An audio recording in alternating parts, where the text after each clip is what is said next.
Hi everyone, it is the 19th of August of 2023 and today I am looking through the official Australian PlayStation 2 magazine, issue 12, from March of 2003.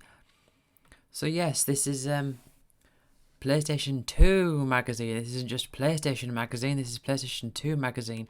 So yeah, I think with the whole branding thing, I think they when the PS2 came out, they thought, right, let's make it PlayStation 2 magazine, so it's like a new series, and then eventually they went back to official like just PlayStation magazine, because then it was like they've got more systems than just the PS2, because they had the PSP and they had what was it? The PS3, and I think in my mind, I'm thinking they should just stuck with calling it the PlayStation magazine, but then I wonder if there were people out there who thought like, well, I don't care about PlayStation, I want PlayStation 2, the new one. Anyway, by the way, I've noticed on the last few recordings, I don't know what it is, but the audio seems to be a bit quieter than what it was before. I've tried readjusting the mic to be in like a closer position and different positions and all that, but I think it's just not picking up as much. Like I don't know how to describe. It's like I haven't changed any of the settings or anything, but it's like it's filtering out noise a bit, and as a result of that, it's the volume's a bit lower. So I'm trying to I might have to run this through some sort of audio audio adjustments again. Hopefully not. Want to keep them consistent. I don't want them to be too quiet, and I don't want to shout because then that takes up too much effort, and it's obvious that I'm shouting. Anyway, let's get to Australia's only playable PS2 demo disc. What, just the one? And we got an Aussie exclusive Resident Devil, Dante's back in a hot new shooter. A shooter? Dante? Anyway, we've got Body Slam, Spy vs. Vi, Simtacular, lead double life on your PS2. Full review of Ears Looney Life Sim. Anyway, I do have one of my peppermint mints, so I'm going to have that to keep my voice from straining. What do we have on our demo disc? Mortal Kombat Deadly Lines, WWE, Primal, Sly Raccoon. Oh yeah, that was called Sly Raccoon in Australia as well then. Tiger Woods, Space Channel 5, NBA Live. A lot of rubbish by the looks of it. Plus Ape Escape 2. I don't remember that. Got Final Fantasy X-2. And these other games here. 20 plus pages of the only PS2 game reviews you can trust. I just noticed, just looking down there, this was it cost $14.95 Australian, so and $16.95 New Zealand dollars. So how Australian dollars, are they low value then? Because that seems expensive. Anyway, first page we get this double spread of. Look at this. Like, whose is that? Whose leg is that? Is he the one on the back? Result: the most realistic hardcore fighting game on the PlayStation 2. Kickboxing versus Jiu-Jitsu versus Taekwondo versus Karate versus Judo versus Kickboxing versus Jiu-Jitsu. It's just going around in circles. Broken bones, excruciating submissions, and one-punch knockouts. The most brutally realistic beat 'em I've ever. Get on games right there. The most violent sport in the world. Pride fighting champions. Oh, Pride. So this is Pride themed, is it? Anyway. Oh yeah. Before, Pride had a very specific LGBT connotation. Anyway. Devil May Cry 2, The Sims, The Mark of Cree, and a bunch of other games. And we have some characters. We have Dante and other characters. That Sam Fisher, Ghost Recon. I think that's what is it. Ghost Recon. Ghost Recon Sam Fisher. Hold on. 38. Splinter Cell. Okay, yeah, Splinter Cell. So, right, because I remember a while ago I got this mixed up a few, like I was reading one of these magazines and I was thinking Siphon Filter, and then I was thinking the Splinter Cell, which one I wasn't thinking, which is the one that Sam Fisher's actually from. And there's another one.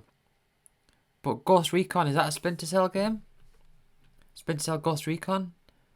The Splinter Cell, there's another one I was thinking of, Splinter Cell, Siphon Filter, and I was saying how I used to mix up Siphon Filter with Silent Bomber, but Siphon Filter, I then mixed up Siphon Filter with, what was that called? Splinter Cell, and there's another one as well.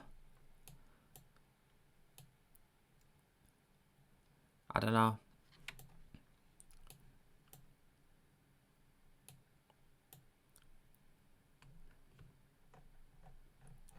Oh, we've got some competitions. Do we have... I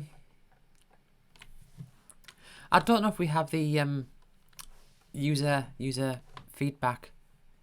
We've got G1 Jockey 3, Man and Horse Become One. This is not a horror show. Although it sounds like it. And here, the editor's letter. Keeping everyone happy is impossible in almost any situation, and video games are no exception. Being a relatively young industry, many game developers and publishers openly admit that they're still just learning, even when they've been cracking out games for years. Should developers be thinking about the hardcore gamers when they're making their games, or considering them as of enthusiastic newcomers to our favourite pastime? Now there's something for everyone, I reckon. We're at the dawn of the brightest periods of gaming yet. So this was a few years before the DS came around, and that really kicked off the whole casual gaming thing. I see email OPS2. So official PlayStation 2. Okay, so yeah, that's different. It went PSM to OPS2. I don't know. It's all part of the same line, I guess. Anyway, same picture of him again. Mortal Kombat Deadly Alliance.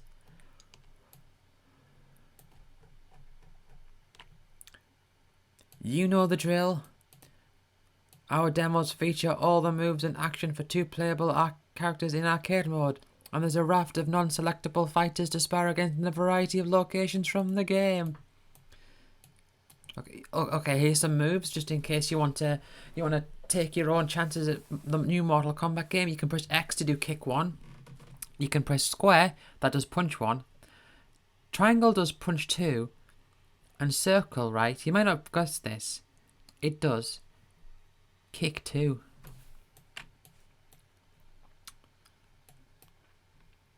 You just check out the sumptuous cartoon visuals of Sly Raccoon and luxuriate in the leafy links of Tiger Woods PGA Tour 2003. Arguably the best golf game ever. And on this side we have some wrestling. Look at that rendition of The Rock. Look at the Rock eyebrow that he's doing. Ring out. The pulling of mullets is not allowed.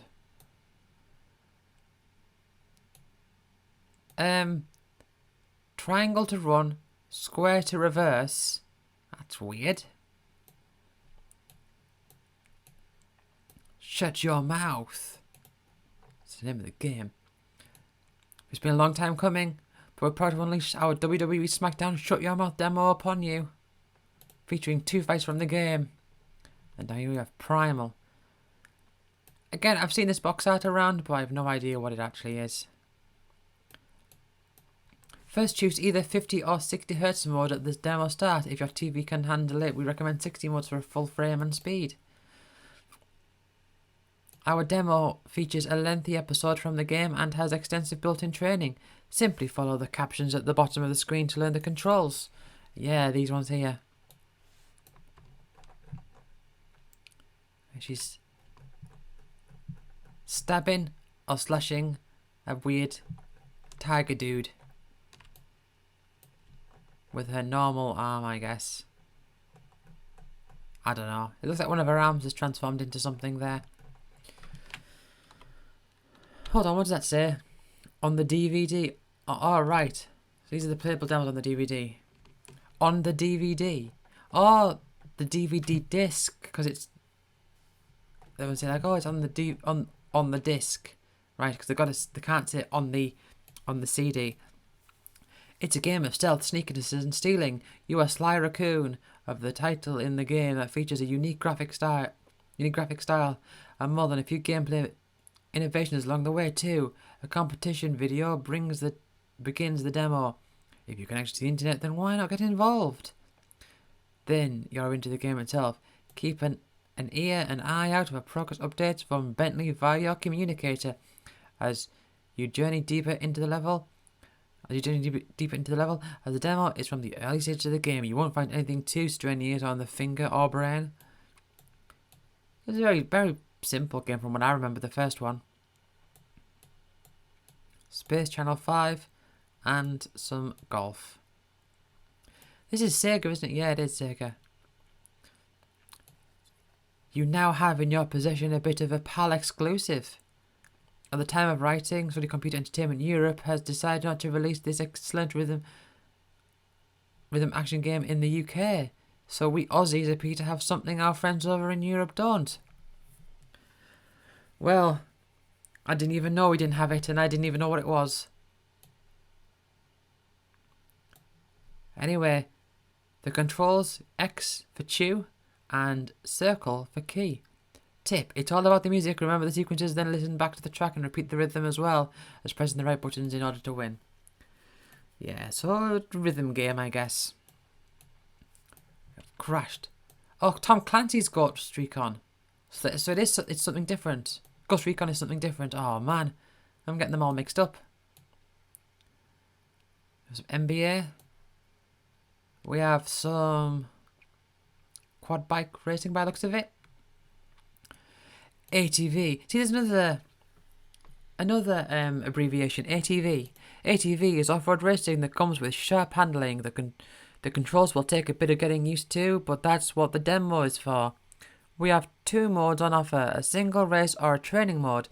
Choose your rider, get on your quad bike and hit the track. It's possible to earn values boosts by performing tricks or by kicking one of your fellow racers off their bike and stealing their boost in the process.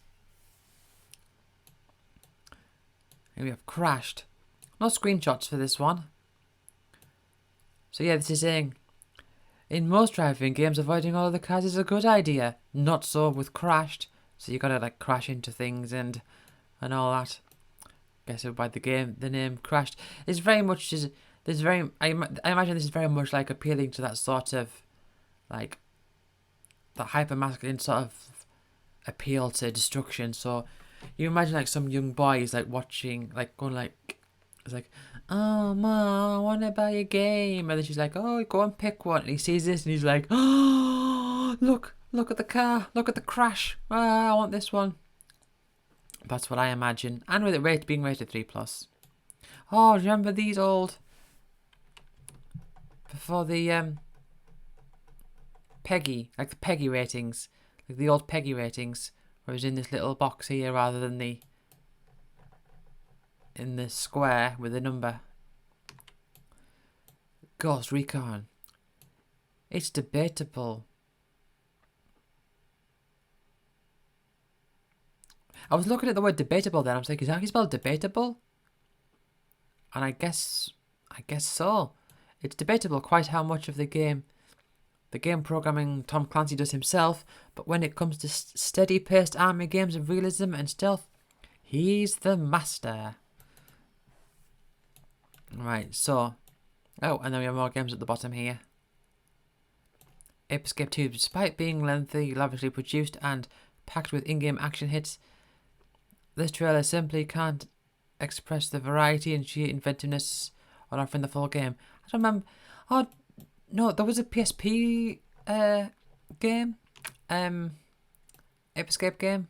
Can't really remember.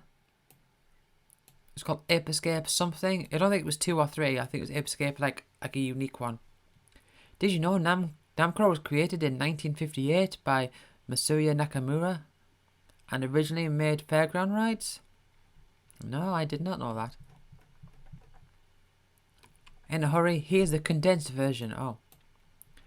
Gotta skip intro bit here, just in case it's like, oh, I don't want to read all this, but I'm interested. Whoa, I can go to this bit here. Namco is planning to take the PS2 by storm in 2003 with titles like Dead to Rights, Soul Calibur 2 and Xenosaga Episode 1. The company is going to make a killing. Not having a confirmed publisher for these titles has made them tricky to chase up, but with Soul Calibur 2 recently being snapped up by EA, I expect the other two to follow suit. Dead to Rights. See, I know Dead to Rights Retribution, that's like a more recent game. Wasn't that a really bad game? So I've heard. Slate has a number of trademark moves. The first is his special dive, a bit like Max Payne's bullet time, which allows him to jump in slow motion and pick off hapless victims at double speed.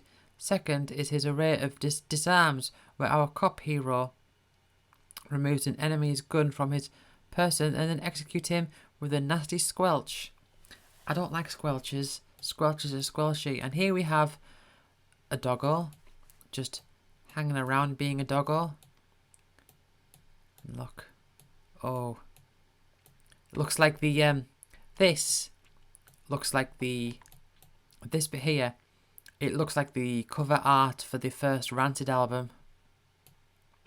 That's what it reminds me of.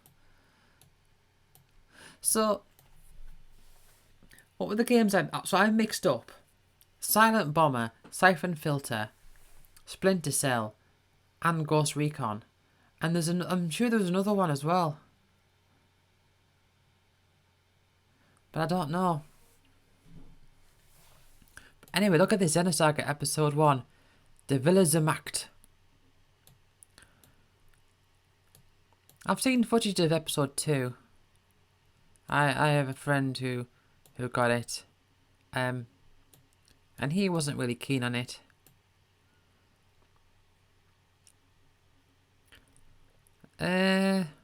We particularly like the way the game artists have given anime characters a 3D twist. Xenosaga's visuals, effects and animations are highly polished. It does, like, looking at it, like these graphics here, it does remind me a lot of Star Ocean, where, you know, you've got like the row of character portraits with numbers next to them and the bars, and then the rest of the screen is just manic stuff happening. Anyway, Soul Calibur 2. I had Soul Calibur 2 on the GameCube, and it was good. I like Soul Blade more, but Soul Calibur 2, I remember it had multiple. It had like and a lot of series did this, like where Soul Blade, you could go through like Edge Master mode with every character, but in Soul Calibur 2, you had a story mode that you could pick any character, and the way you unlocked your weapons was you just bought them. You went in a shop and you could switch characters at any time and you just bought them. And then it did get to a point that once you got so far, you got to expand to a new area of the map where things were extra hard. I remember that. I think that happened a couple of times, but I think there was one time in particular where it took me by surprise and I was like, oh, this is like a secret area. I can't really remember. I might have to look up footage of that, like a playthrough. I also remember there was the dungeons where you go through the dungeons and you fight random enemies. I remember there was one where it was just like a gauntlet of loads of easy enemies in a row. It's already out in arcades. Namco is currently porting it to PS2, undoubtedly improving it graphically in the process. It's handy that the game was built using System 246, an arcade chipset very similar to the PS2's. Judging by the strength of the majority of Namco's series, it seems entirely likely that a new Ridge Racer isn't far off being announced. A brief behind closed doors teaser trailer was shown at last year's E3 of the 30 online titles announced at Tokyo's third PlayStation meeting last February. 5 were promised by Namco, including RPG Venus and Braves, an action-adventure game, possibly Klonoa Online.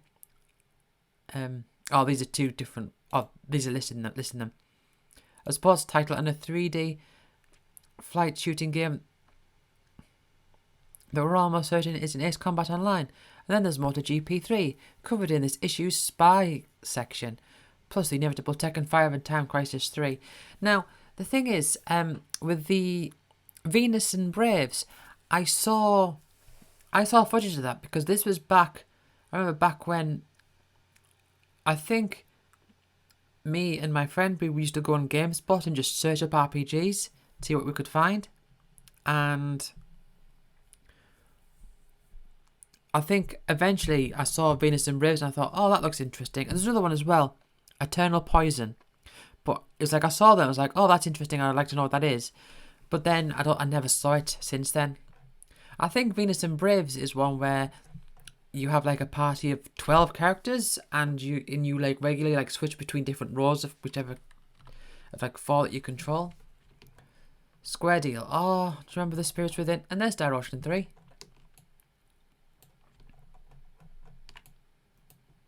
Square has announced a merger with Enix. Ah, yes, so this is when that was happening.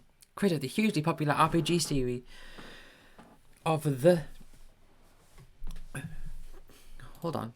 Creator of the hugely popular Japanese RPGs. Oh, right. They're talking about the genre as a whole. Oh, Final Fantasy developer. Ah, right, okay. So they can want the reference in there. The amalgamation of the two RPG gaming plans put all the creativity behind some of Japan's best-selling titles under one roof with the potential to co-develop the original games for PlayStation 2. The companies will begin operating as a single entity from 1st of April, renamed Square Enix. Led by Yoichi Wada. Yeah, and then they're talking about the Spirits Within. What was the deal with the Spirits Within? Was it like show off graphical abilities or whatever? But I saw the film once and I didn't get it.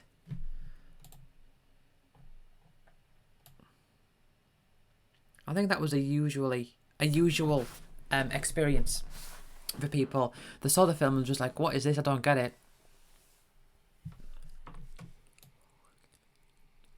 it. Doesn't take an RPG buff to realise that this would be a potential goldmine. Final Fantasy games are legendary throughout the gaming world in both the East and West, and Dragon Quest is even more successful with over 13 million copies sold to date, mainly in Asia. Yeah, and they're talking about Star Ocean 3. Okay, here's an interesting story. I bought Star Ocean 3 from a shop in the UK called Game, which I don't know if there's any still around. I know there was one still around not too long ago, but it's one of those things where the company was like, they were bought out by some Swedish company, I think, and so there were like there was only like a few hanging on. Same with like, there isn't like a HMV, there still are some HMVs around, but the company itself, it's under new management, so to speak. But there's one time I went to Game, and I bought Star Ocean 3 from a dump bin, which it's a retail term. A dump bin is basically just like a little cage where things are thrown in that are cheap, like they're made cheaper. Just like stuff's chucked in there, as if to say this is like second hand or like on the cheap end or on offer or something, just stuff that you can grab and pull out.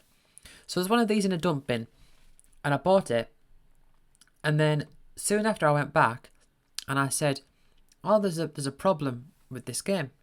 And they were saying, I came back, and I was saying like, oh, I just want to return something because it got a game, it's not working. And they just like, and the lady who was working there, she was just like, oh yeah, Star Ocean, like she knew.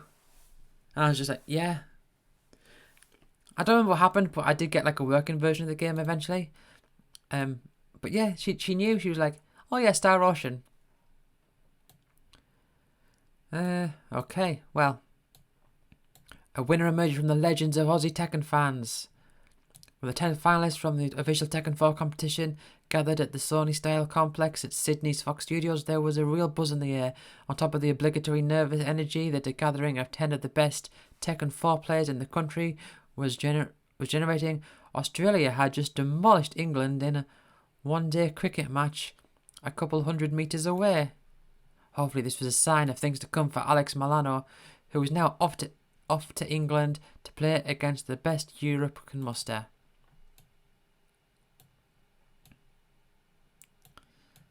Yeah. And there is Jin. Oh, look at his eye. Is this Jin or is this Kazuya? I think that might be Kazuya actually. Yeah, I think it's Kazuya. He turned into devil. Anyway, Rayman 3. Yeah, it's alright. I completed Rayman 3. Not as good as 2, which itself wasn't as good as 1. Born to be wild. That's a song, isn't it? I didn't just make that up.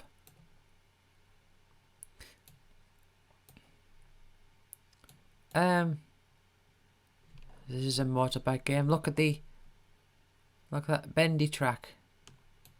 Big-eyed manga girls will feature heavily. We don't know why. 2 additional multiplayer modes have been added. A 2-player Grand Prix mode, which allows 2 players to take part in a GP series. That's unusual, isn't it? And a 4-player mode. 4-player versus mode. So this would require the multi-tap. A handicap option is available in the versus mode, so expert riders will be able to compete at an even level with less skilled competitors. Hopefully this function will also be selectable in the main game to help prevent fall off at every corner syndrome.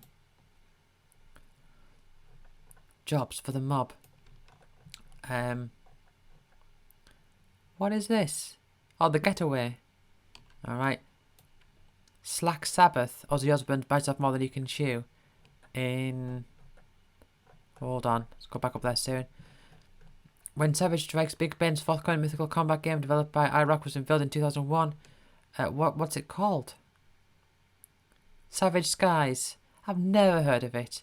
Your dragon can swoop, barrel roll, and even take cover behind clouds. Savage Skies will be hoping to eclipse the current definitive dragon called Rain of Fire and become more than just fire-breathing flight combat clone.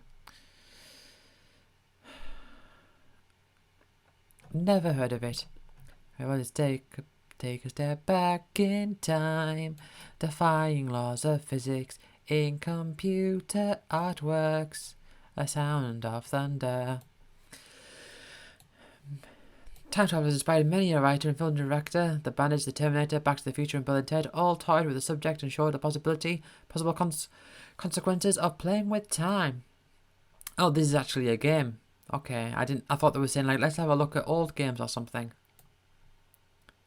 So this is something where you get to control time. Travelling backwards and forwards to time to curb the global entropy and their fiendish plans. To ensure this isn't just box standard third-person shooter, Computer Artworks has invented some unique gameplay devices. Yep, bullet time.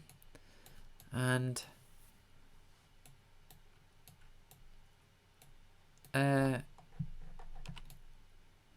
right, okay.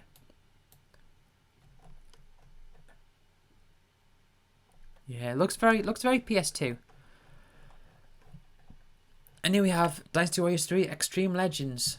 It was kind of weird how that worked. You had to sort of swap the discs around in order to get like an expansion if you wanted to. But I really like Dynasty Warriors 3. And Extreme Legends added some more weapons. I didn't play it. I think it added more weapons. I think it added some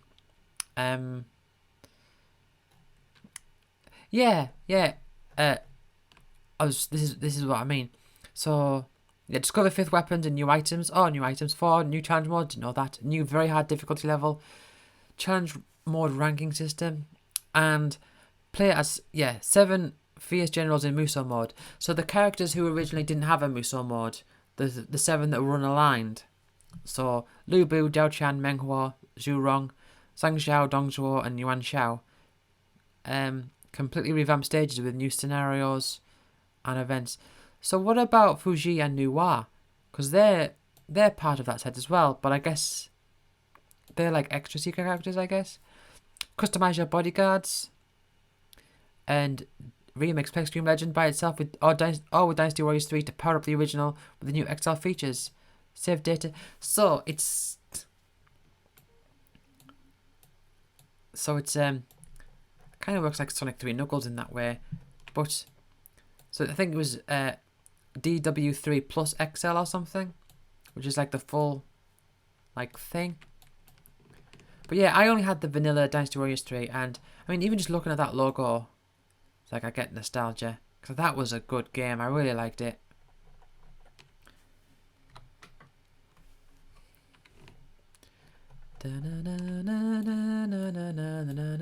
If you're wondering why I'm singing the Worms theme, it's because I saw the word incoming, so it made me think of that.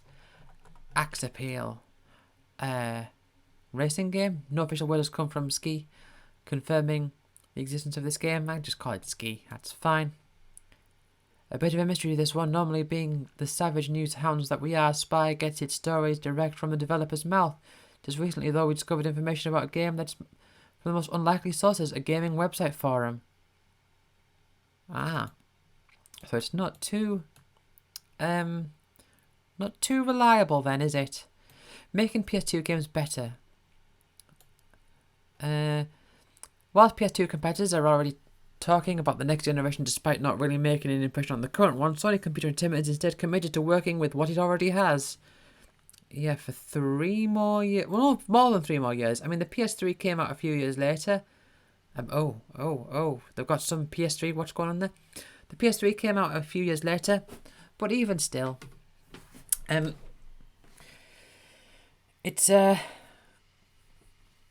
didn't really abandon the PS2 at all.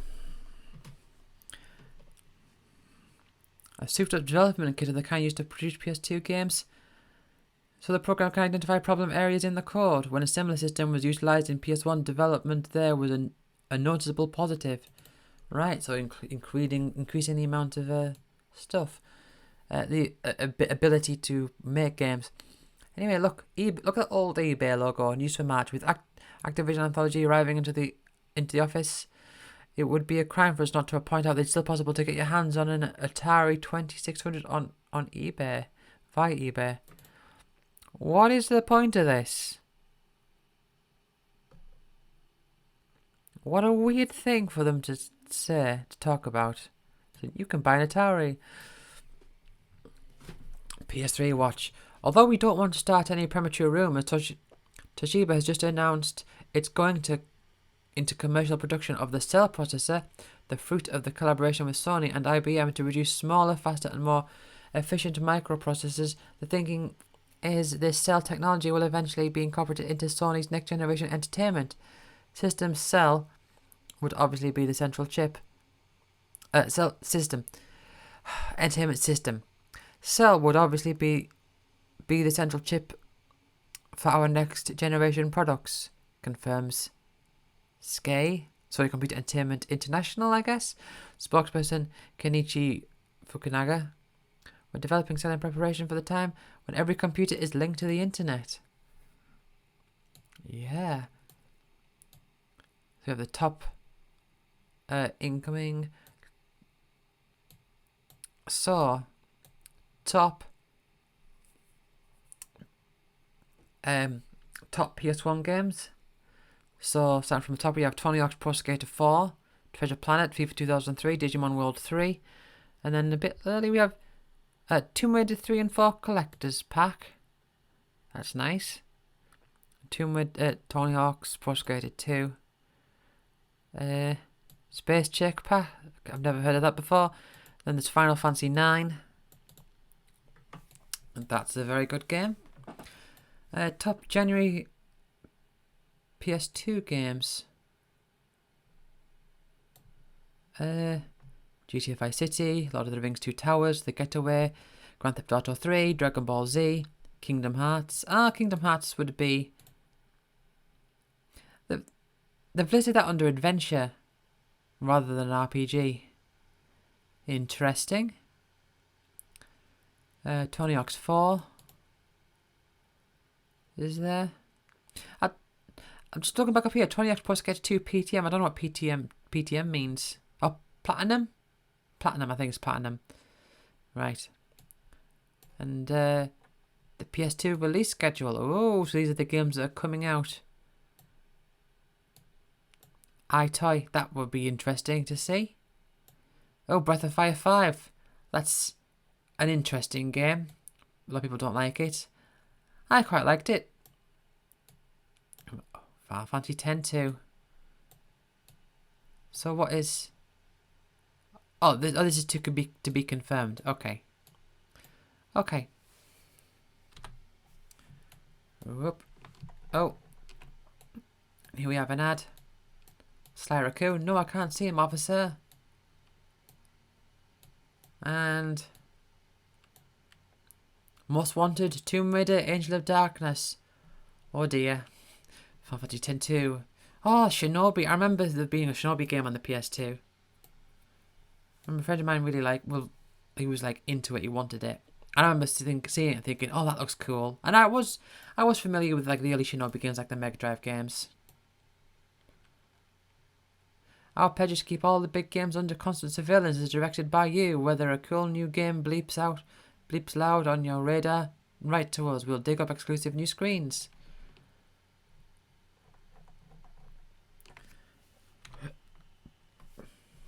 Oh, Angel of Darkness.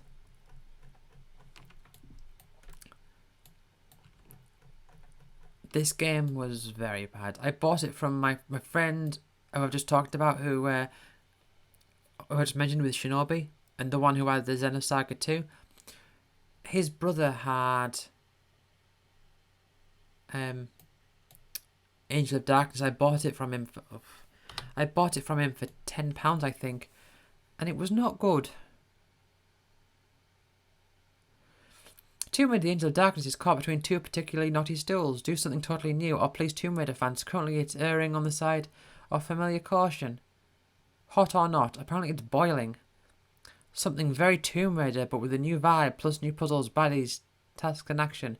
All the excitement of the first time you played Tomb Raider. They're planning 3 Tomb Raider PS2 games, so they want the chance to make the next 2... ... Or what we want, what you want, what they want. Imagine a really detailed pin sharp super high resolution Tomb Raider and you got 80% and you've 80% nailed it. The major plus is the complete absence of blocks. The old Tomb Raider was pretty much built from 1 meter square cubes. This is meant a real rethink about the way the game works. It's not possible to clearly see scalable rock slides or know if Lara can make a jump or not. Most sections aren't so much corridors of scenery as a section of Paris with all the street houses, yada yada yada. It sounds like they're all loving it, but I did not. I didn't get to play it much. I didn't play much into it. I was just like, oh, I can't be doing with this. I know people complain about Tomb Raider being in more industrial places and all that. More man-made places, but I like those levels. Anyway, Devil's Advocate. Near the time of printing, Core was still holding out for a Feb release. This scared us a little because we're yet to see Lara probably engage any enemies in the game code to gauge how it really plays. Sure enough, the release date is... How's that Devil's Advocate? I don't get it. Metal Gear Solid 2. Look at this lovely artwork. Let's have a look at this bit here. I've played this very, very little. I died loads right at the start. Tribone153 wants to play a snake in the plant with his cool M4 from start to finish. So isn't this the one where like they tricked you into thinking that like you start as Snake and then it changes to Raiden, like straight afterwards, like soon afterwards, and then you're playing as Raiden for the rest of the game. So there's going to be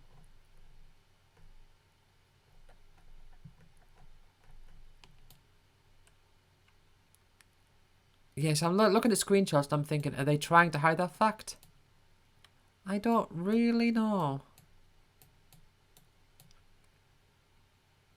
It's possible to unlock a new costume for Raiden, his birthday suit. Designed as an extra challenge, you can hold weapons, tap walls, or hang onto rails because the poor chap has to constantly keep his hands clasped over his mini Raiden maker. And here we have some skateboarding game.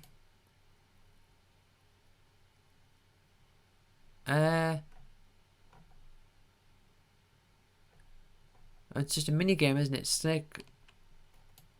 So this is within Metal Gear Solid, is it? I didn't know that. Right. Oh, Final Fantasy X-2. What can I do for you? I can't hear you. What can I do for you? What can I do for you? Who ordered dress crab? Seafood disagrees. What a weird game. And a new female character called Pine. Not quite. Could this be Kilika from FFX? The village was destroyed, but has it been rebuilt? Rise of the Machines.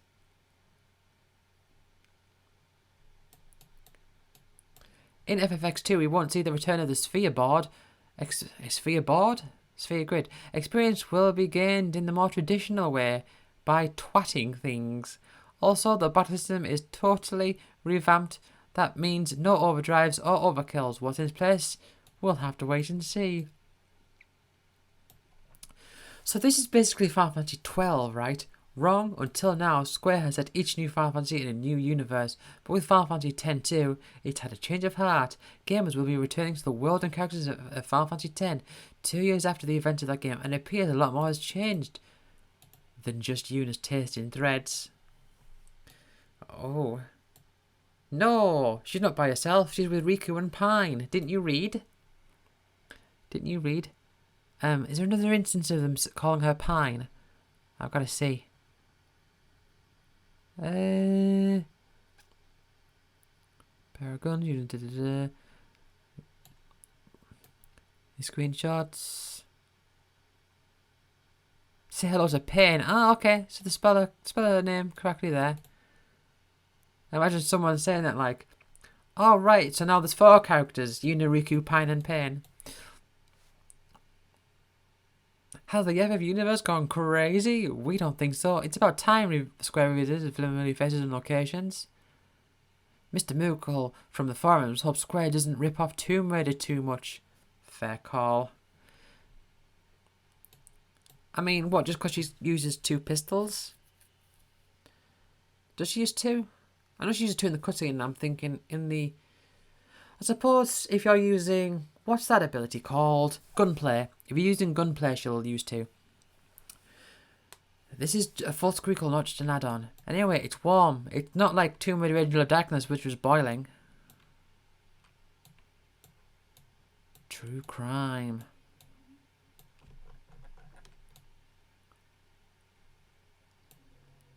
Percentage complete. So that means that's how much the game is done? Is that what they're saying?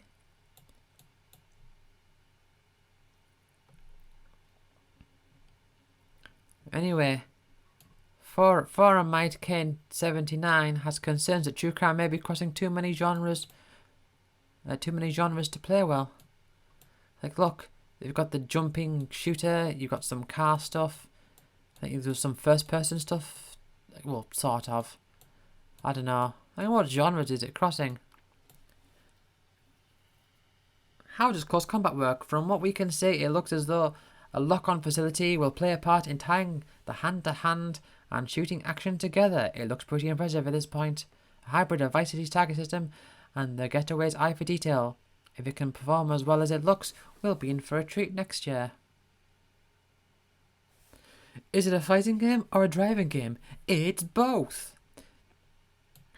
If technical shootouts and accuracy mapped driving action sound good to you, and you're getting bored of driving around London in the Getaway, then listen up.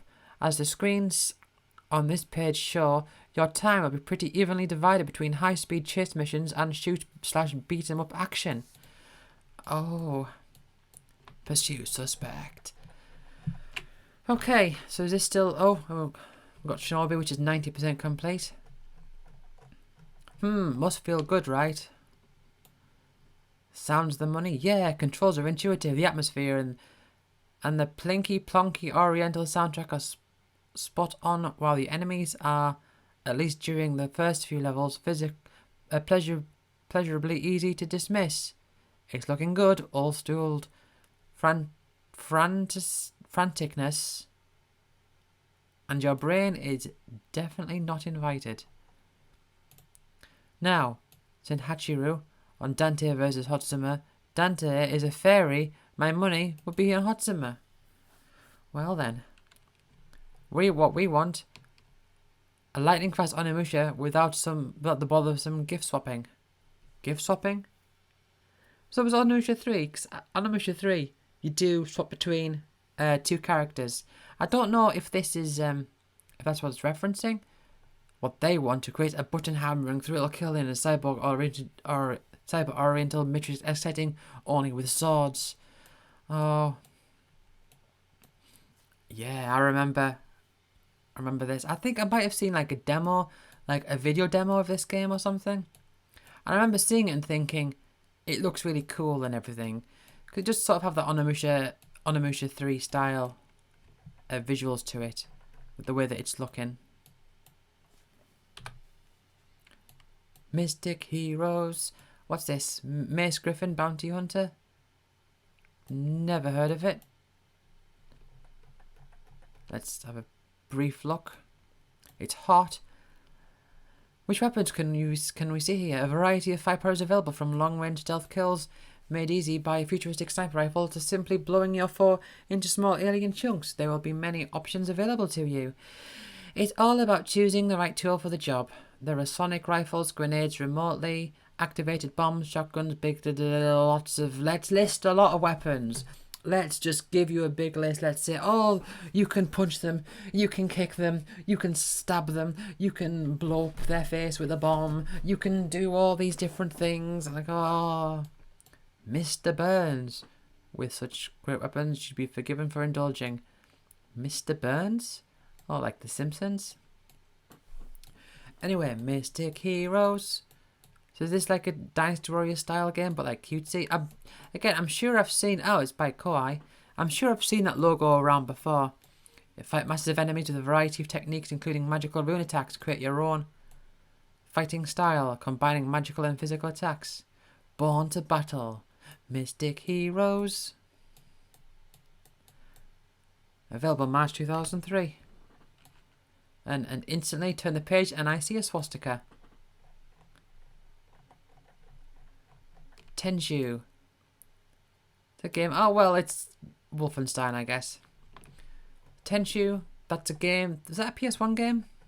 I don't seem to remember there being a PS1 Tenchu game. Don't know what it is. But Tenchu. I think I mixed that up with Bushido Blade. Bushido Blade. There's another game. I think it's a Square game. Like a little guy with a big sword. Blade Fencer Musashi. Yeah, that one. See, another set of games that I mix up sometimes. Yeah, so how does this one differ from the PS1 Tenchu titles? See, they say... I wonder if this say PSONE, they spell it like that. So I'm wondering if that's because they're actually using that because they still have the branding from the smaller PS1, like the mini version. So I wonder if that's what's going on there. Basically, the respected but uneven Ninja franchise has been given an extensive overhaul for its conversion to the black box. You mean the PlayStation 2? Issues such as camera-related frustration that plagued the first two titles appear to have been dealt with in this third outing.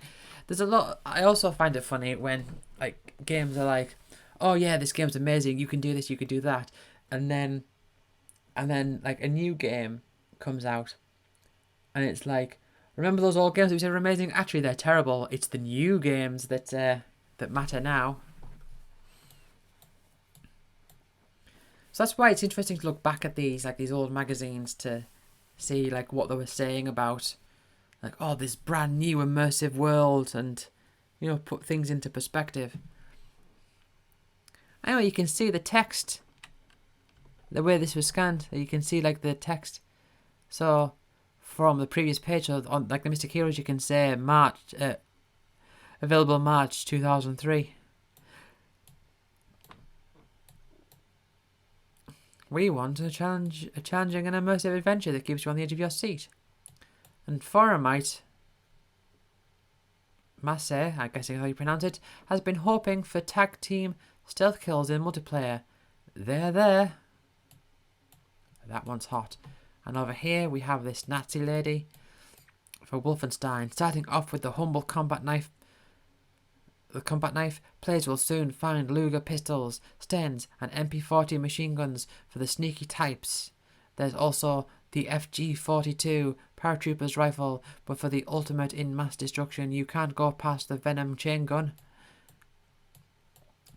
It's packed with big guns, Nazis, undead mutants, and gritty World War II action, and we've got the screens to prove it.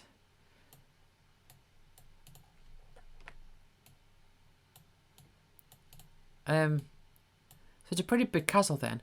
While the original PC version of Castle Wolfenstein took place purely inside the famous Deutsche Castle, the PS2 game isn't quite agoraphobic.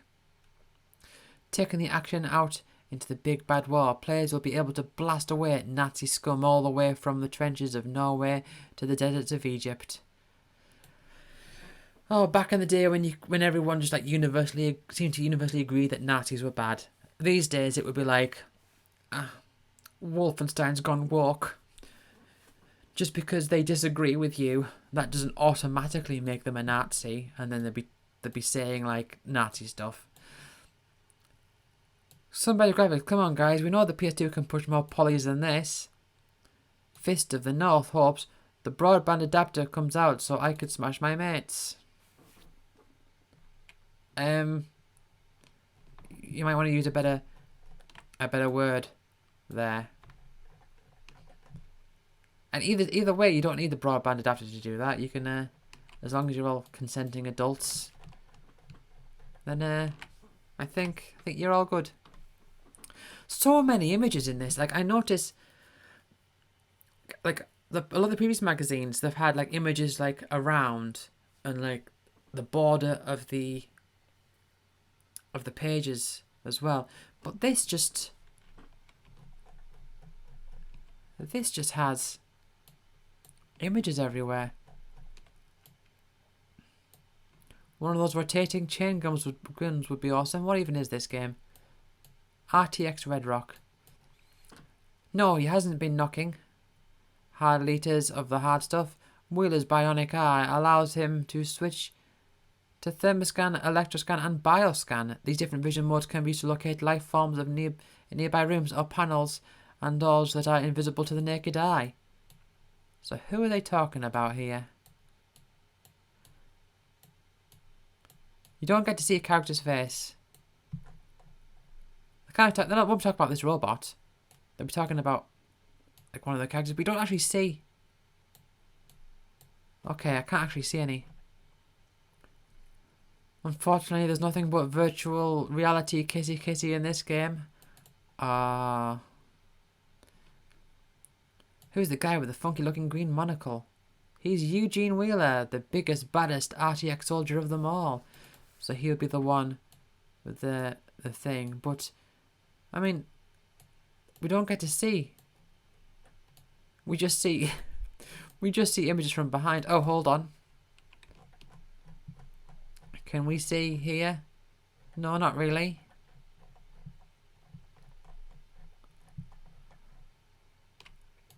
War of the Monsters, the creeping chaos. Again, never heard of it. To play... Oh, Monsters Fight Dirty. Pretty much, this looks like the Devil's Advocate section that they had before. Pretty much anything in any level can be smashed, picked up, and lobbed at your opponent. This includes helicopters, boulders, and oversized swords. I've always thought, like cities in games, they make a good scenery, but gameplay wise, they're just annoying. Because navigating them, they're just not interesting at all. Anyway, these look straight out of a 50s horror film, except in colour. So James R. from WA, where in Australia would that be? West Australia? I don't know. It'll be one of the regions. Like, I know Victoria, and that's all I know off the top of my head. But they want to recreate classical monster battles like Godzilla vs. Mothra.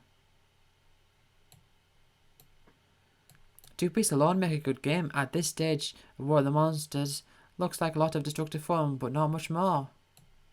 Yeah. Yeah, I do tend to think like big monster games like always come off as tacky. I think, oh, Chunhua Kong, who's he? Pleased that the getaway has been well worth the wait. Ah, so look at his CV. So he's worked on these games here, of which I've only heard of one of them, but I don't know anything about it. We noticed you had mattresses in the office. To take a particular kind of mentality to withstand the long hours required during the crunch. Absolutely, it's by no means an easy job. You need to have dedication. Unless you're really into games, it's very hard for me at least to understand why people would want to work in the industry.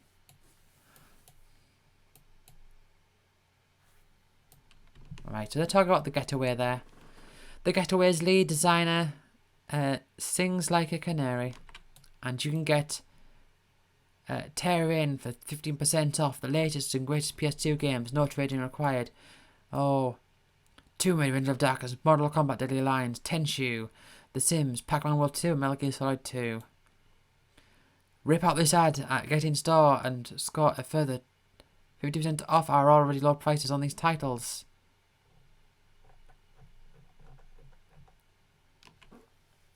That's interesting that you just say like, oh yeah, rip out a page. Splinter Cell. I am not particularly bothered.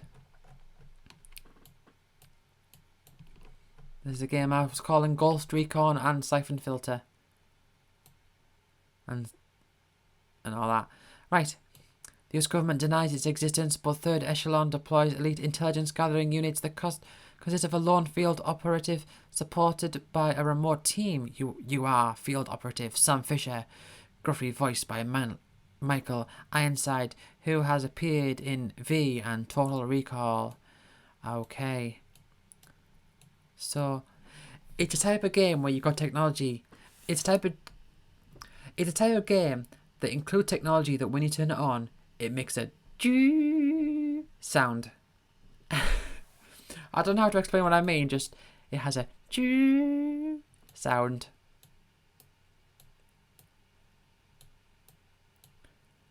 I probably came across as a bit weird there, but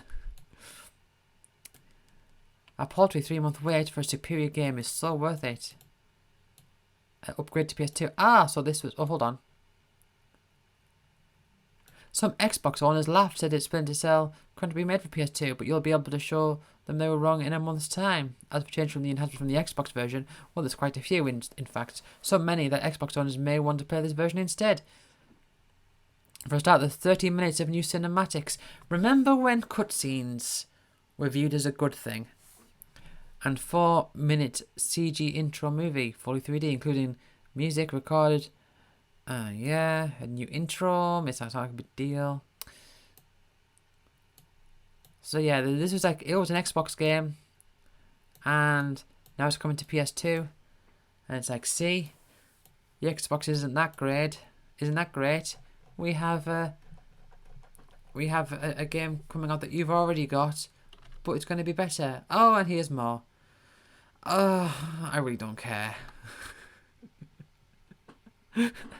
Yeah. The future of illegal street fight racing, Nightclub 2, Los Angeles, Paris, Tokyo, coming soon. I do like not necessarily that these games are good, but I like the visual style of what I've seen of Midnight Club. Like this, like I always say that I don't like cities and stuff, but there's like a backdrop, especially at night. I really like it. Sound effects. So this is some speakers. More and more games are upgrading their PS2 to take advantage of full surround sound. Or PS2 gives you the lowdown on how to join the audio revolution. Yeah, I had the SoundStation too. A home cinema system basically consists of a receiver unit which takes the audio output of your console and processes it to surround sound. This is funneled to 5 speakers around your room. Right. Well, I didn't have that. I just had mine was just hooked up to the TV, and it was 2 speakers. Well, it was the main like bass speaker, and then there was 2 other speakers like at the side of the TV.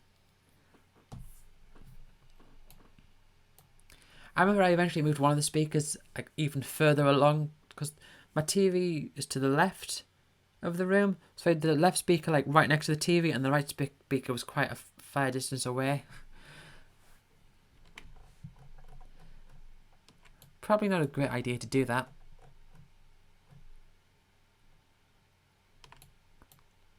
But I remember doing that and thinking like, oh wow, this is so advanced.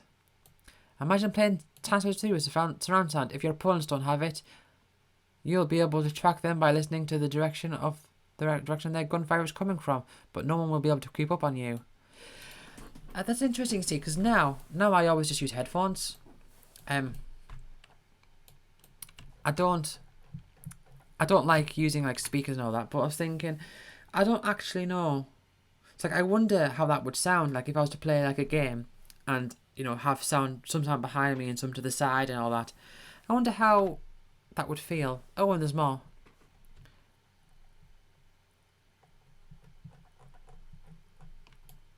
So these are just different speakers, aren't they? Different things you can buy. Yeah.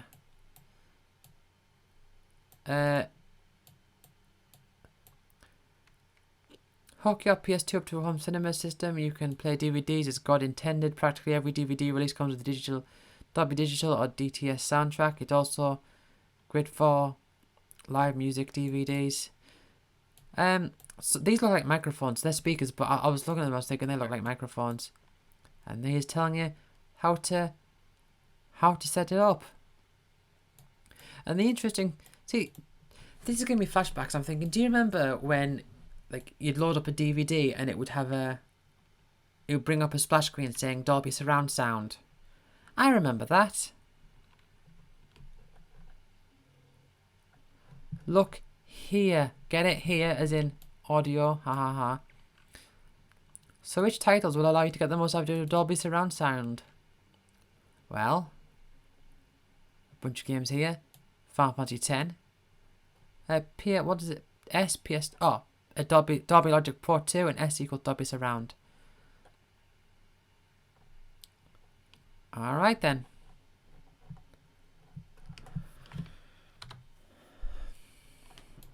And here we have some fighting game. Def Jam. This always confuses me. It's like, is it rapping? Or is it like music, or is it fighting, or is it both? Def Jam. I think it's both.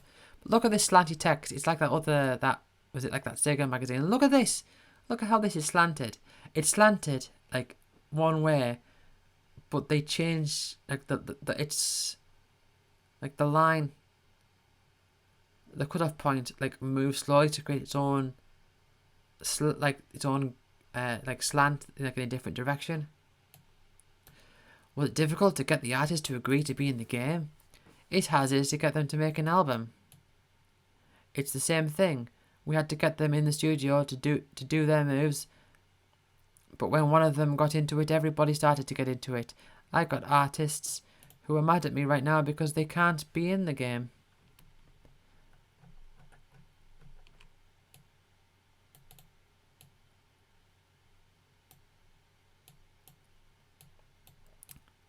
Yeah, hip-hop really overlapped with the gaming audience, so we thought if we could somehow link the two, as crazy as that seemed, it would be a great thing. Hip-hop and Def Jam are synonymous. So what even is Def Jam? I just know it's like a the name. Yeah, I can't bother to read this. But yeah, it's some sort of music / fighting thing. Look, because you think, oh, it's music, you know, you've got like dancers and everything and music and getting artists in, and then you got this guy over here punching someone. Def Jam Vendetta. Oh, and here's more. And let's move over. Okay. Oh, okay. Experience every bump and bend as you take the track with Logitech Driving Force steering wheel. It features Realistic Force Combat. Oh, remember that Logitech logo? That logo, that's also bringing back some memories. Make sure you don't let anything between you and the ultimate driving experience. Look, feel everything, right?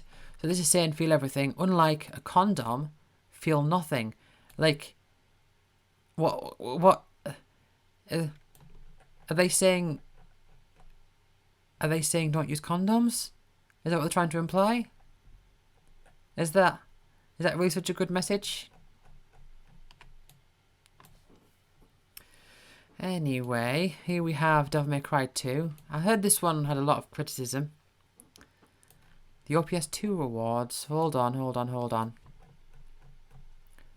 Official PlayStation 2 magazine's review are the best in the business. Our crack squad of reviewers play the games longer, harder and better than anyone else, and we absolutely love what we do. It's this direction that means you can trust our scores above anything or anyone else. Whether a game's superb or sewage, our experts will tell it like it is, with buckets of opinion rather than a few cheap gags and some PR nonsense. Yeah, telling it like it is, freedom of speech and all that jazz. So we've got awards here.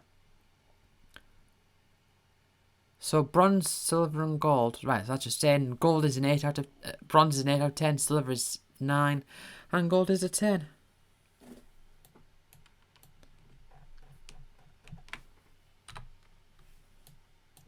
Right. Devil May Cry 2. With a few distinct changes to the formula. Is Dante the devil you know? I think so. Yeah, like lots of screenshots here.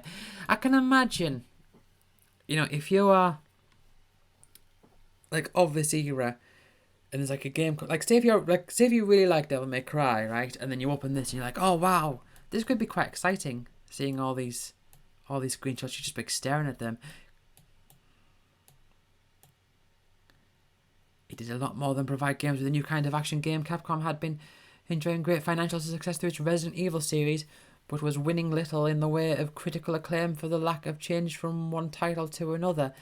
That's not the case with Resident Evil, at least not now. They changed quite a lot. They've gone through quite a bit. The detailed gothic architecture and outlook of the first game has survived, but there are now far more contemporary locations such as inner city skyscrapers with external lifts and industrial zones. There are also new underwater environments for Lucia's missions. Lucia? Although, because they're underground dungeon complexes, they don't look quite stunning as the spires and arches of the areas with expansive urban gothic skyline. A little more outdoor setting. So this one's going to be a bit more out of door than the first one. Why is there an X there? It looks like an X to close the window. I don't get it. And oh, we've got some more. We've got some more. The sound effects and music are very much from the same textbook though, with the tunes bordering between industrial and new metal most of the time. So this have like Linkin Park and Limp Bizkit and all that. I mean, it makes sense because this is the sort of era where they would feature quite heavily in things like this, I think.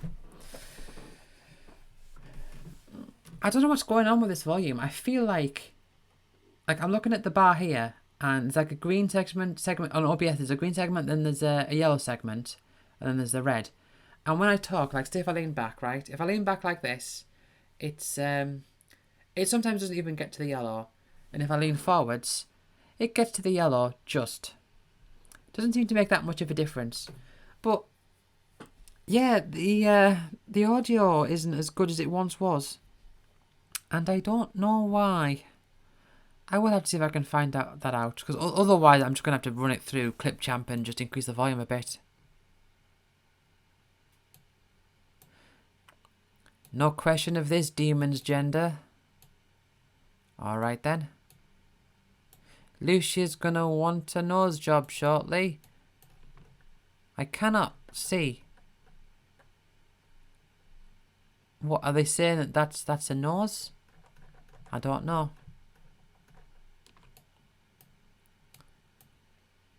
Of course, both characters have the same devil trigger ability and to turn into a demonic being that can take and dish out far more damage and incorporate some miscellaneous powers like flight, healing, or super fast running. So I'm guessing this game has two characters that you swap between. So who's this character here? What's going on here?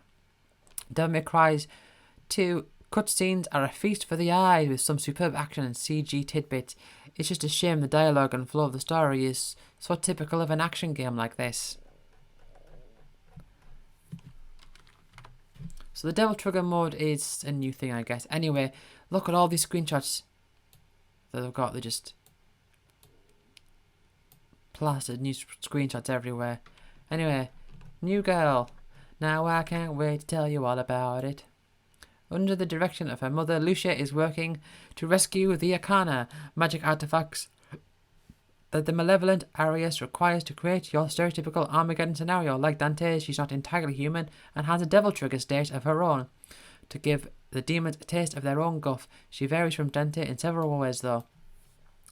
So devil trigger mode, I'm guessing, is sort of like, you know, your limit break, your overdrive, your Super Saiyan, supersonic type thing. It was like, whoa, you transform temporarily into a more powerful thing and you can do a lot of damage. Twin blades. So, she has 2 swords. Flying kick. Looking a little less grim than in her white devil form, Lucia appears to have feathers, making her seem somewhat angelic.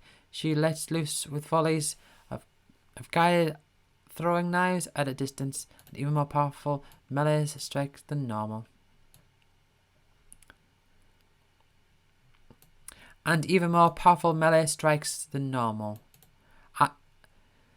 She lets loose with volleys of guided throwing knives at a distance, and even more powerful melee strikes than normal. Okay, like sometimes I've got to read over a sentence a couple of times to know what it's actually saying. Die Hard fans may cry the new direction, but there's still enough gorgeous flash fracas and firearms in DMC2 to satisfy. 8 out of 10, so that gets the bronze award, does it? Didn't say bronze, but yeah. Oh, it's The Sims. This is The Sims 2. I had The Sims 2 on PS2.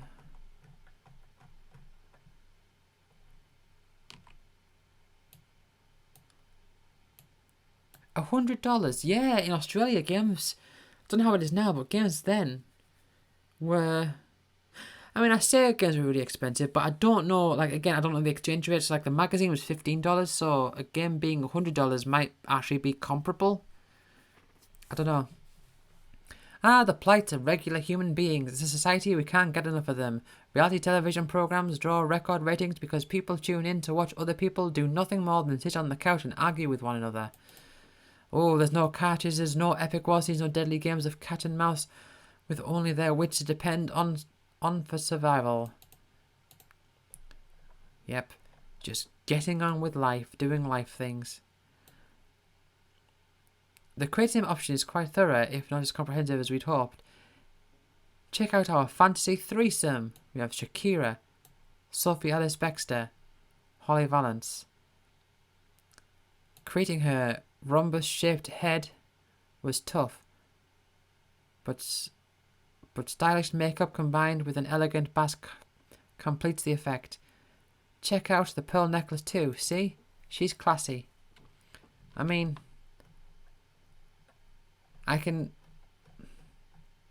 see who they were going for with Sophie Ellis-Bextor there. I don't off the top of my head know what Shakira and Holly Valance look like, but I do know that according to these screenshots, they look very similar to each other. Like, it looks like if you just give Holly Valance a bit more makeup and change the hair, move the hair around a bit, they'd look exactly the same.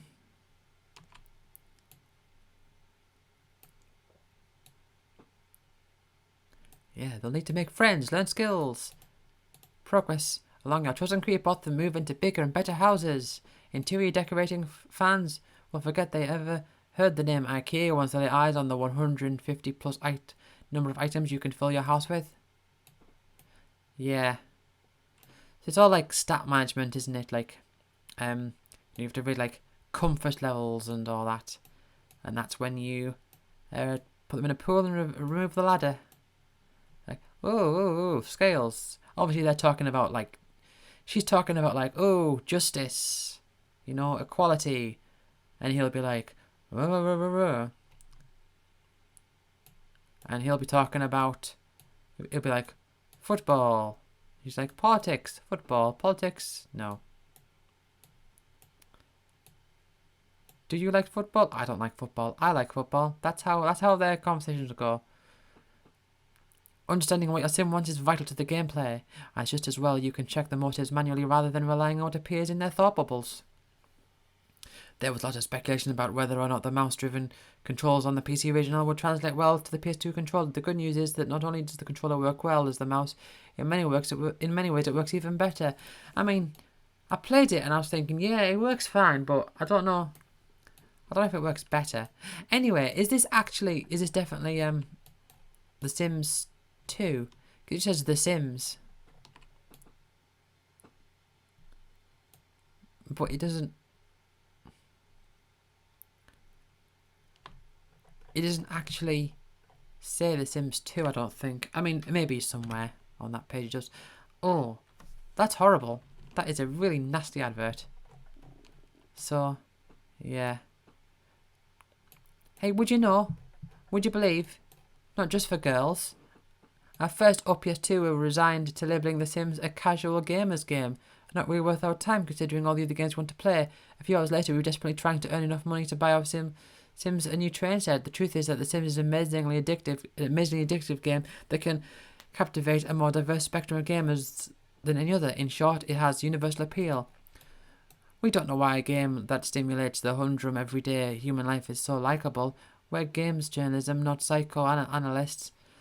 All we know is that if you're after a game that offers almost infinite replay value and a gaming experience you won't find anywhere else, then The Sims is for you. Then again, in the words of comedian Jerry Seinfeld, if I want something long, boring, with no point to it, I have my life. That was my impression of Jerry Seinfeld. You know, some people say The Sims is an interesting video game. I say it's interesting some of the time, but other times I think I could just get on with my life.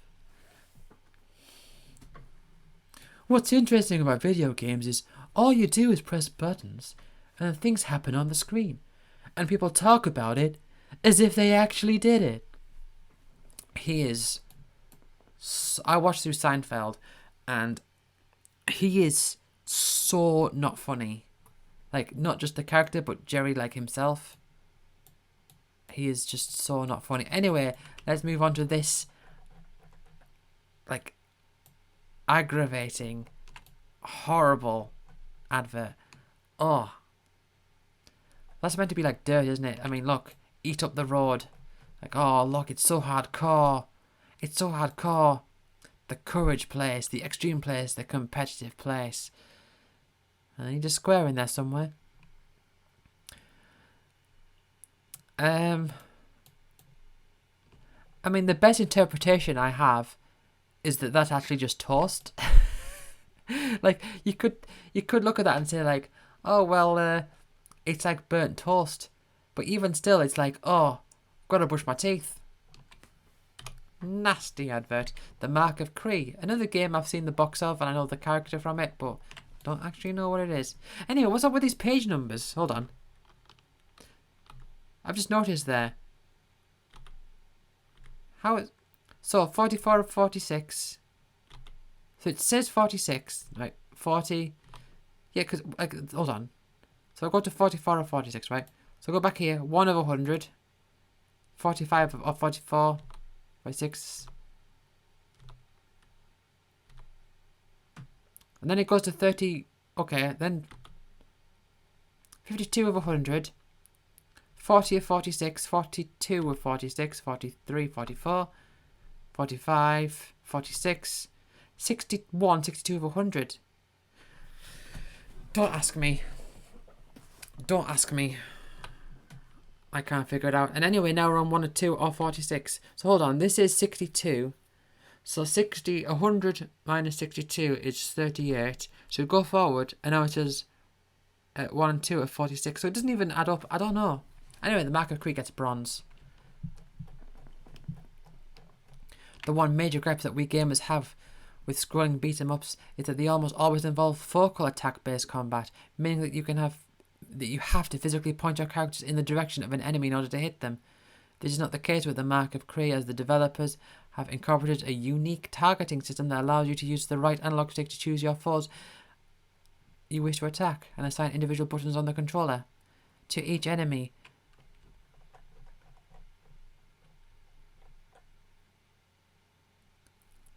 Hold on, isn't the main character like a little kid? I always thought the main character was like a little... Or maybe they grew up throughout the course, but I've seen that the cover and I'm sure it's a little kid. Or maybe I'm thinking of something else.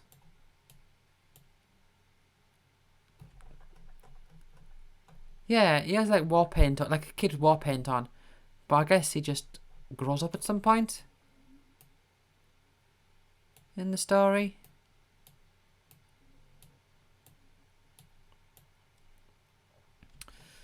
I don't know.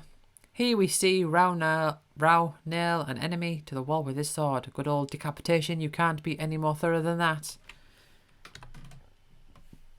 Oh, and here we have Space Channel 5, the music game that those pesky English didn't get.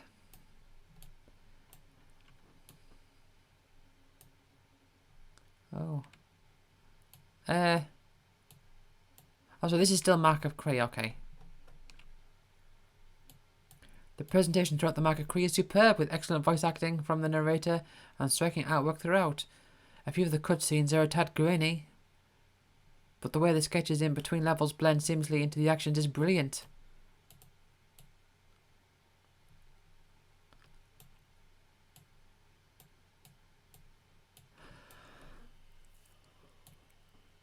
So is it more... So is it very like heavily focused on combat, like sort of like Devil May Cry style gameplay? Because I would have thought it would have been more like platforming, but I guess not. Anyway, they give it the bronze, as they already said before.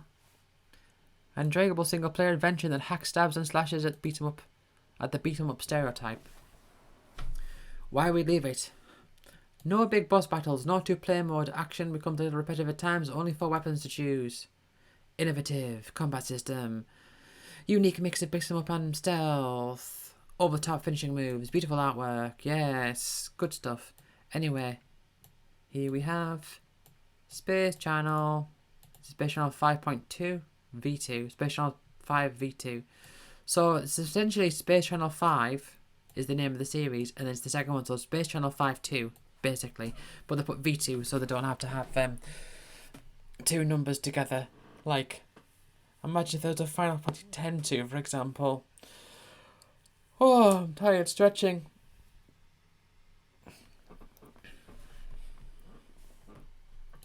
Love me for my mind. An unreasonable request when your skirt passes as a belt. Okay. Wacko, ooh la la, spots Michael. Is that her name? Spots Michael eyeing off a kid in a spacesuit. Even just slinking down the corridor is always a formation, and here they are, travelling through space with all those trippy 60s motifs. It was only a matter of time till they flapped their arms and tried to fly. It's like a rhythm game, isn't it? What did they rate this? 7. So I didn't even get the bronze. that introduces two-player mode. Imagine a world without nuclear weapons. Imagine a universe where conflicts are resolved with the power of dance. Imagine a television network that dresses its news reporters up as go-go dancers. No, these aren't the lost lyrics from a John Lennon classic. They are the concepts contained within Sega's peace-loving, neo-psychedelic rump shaker Space Channel 5 Part 2. Taking control of the curvaceous news reporter Ulala. Curvaceous, I guess. Not a bit, a bit objectifying, but it is the PS2. This is the PS2 magazine from 2003. Must tackle what is basically an ultra hip game of Simon Says and mimic the dance moves of enemies in order to defeat them and rescue innocents. So it's basically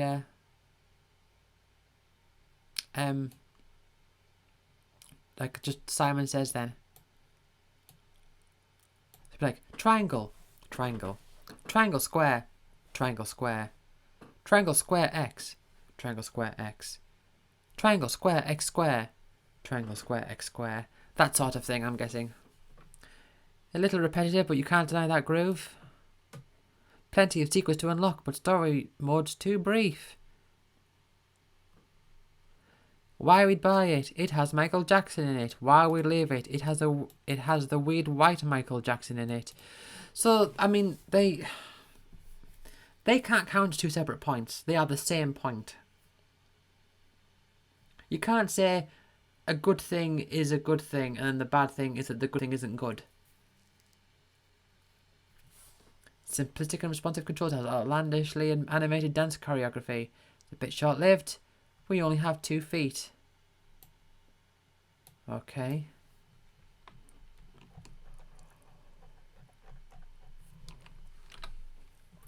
Star Wars. The Clone Wars. Anyway, I'm on page 6 of 46 as it turns out. Stop. Seen these in the movies, belted through the forest on one and one of them to escape explosions. Better than the real-time strategy game the Clone Wars could so easily have become. This immediately struck us as a hovering version of Star Wars' Starfighter. Initially, the campaign missions are a similar series of aggressive attacks, escorting transports, time levels, and defensive missions. The usual array of weaponry, health pickups, and power-ups are all present too. Yeah, it's a Star Wars game. So they give this the bronze. They'd buy it because fantastic Star Wars laser battles, but they leave it because there's only one style of play. And they wanted it to play Yoda and slash kneecaps. However, massive scale and multiple worlds to visit. No problemo. Protect these transports at all costs, and for God's sake, try not to crash into them. Hey look, it's the Robot Wars font. I just said, look at that. I just said Robot Wars and here it says Robot Wars. That is purely a weird coincidence. That is so weird. That is so weird. Activision Anthology. Activision Anthology? Turn your PS2 into an Atari 2600.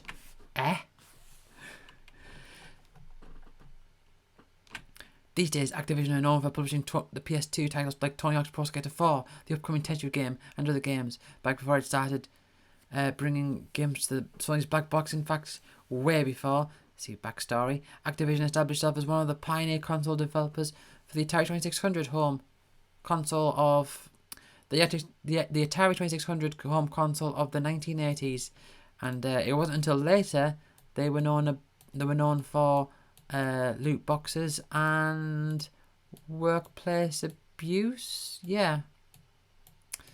Anyway, Atari games. Anyway, they give it a 6. Let's see. They'd leave it not worth considering if you never had an Atari 2600. They don't make games like they used to, and we're glad. Solid collection of games. Great 80s soundtrack. Works out about $1 per game. Now, okay, again, contradiction. Like, so, why we'd buy it? Solid collection of games from that era. Okay, why they leave it?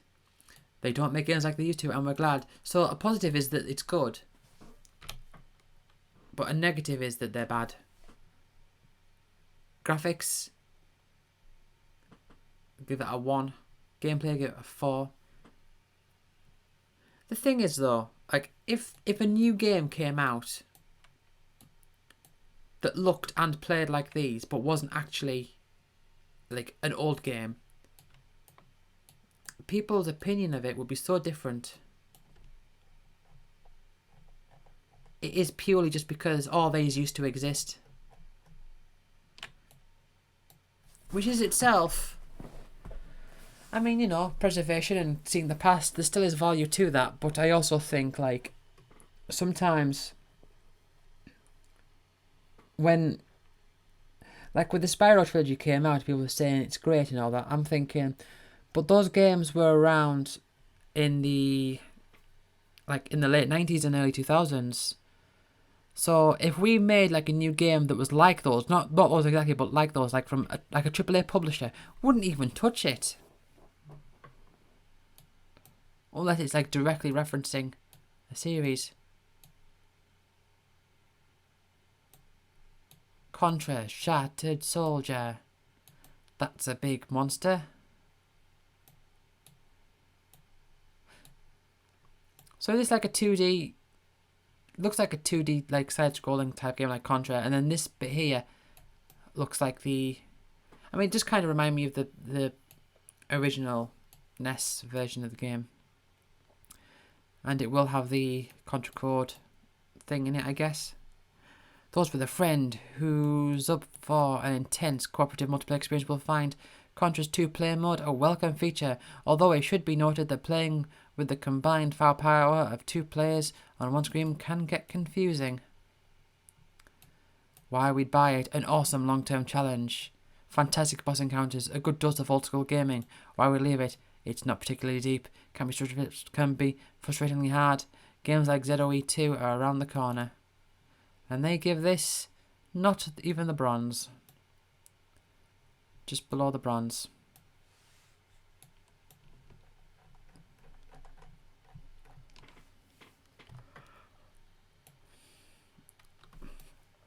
Sword of the Samurai. This one doesn't get a bronze either. Lots of 7s.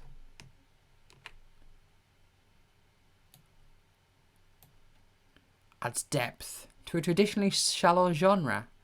It allows you to create your own samurai over 100 types of swords. The combat is often sluggish and repetitive. The graphics are rather drab.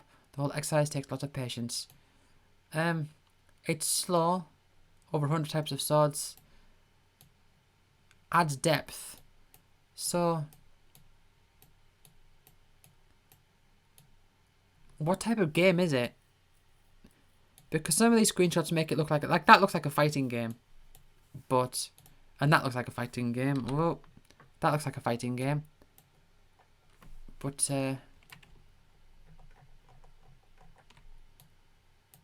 like this doesn't. Here.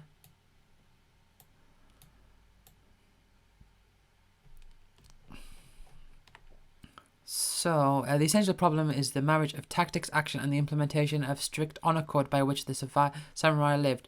The results are often superficial slashes or dull strategy titles. Ironically, one of the best examples of the genre was Bushido Blade. Way back on the PS1, Kengo is possibly the most noteworthy PS2 samurai title, and it has now been followed by Sword of the Samurai. Like Kengo, Sword of the Samurai is more character-driven than story-based. The goal of the game is to become the ultimate Kengo, Bushido Master, but save the princess from the evil demon or some similar contrived plot. Not. I said, oh, not say the yeah. Okay.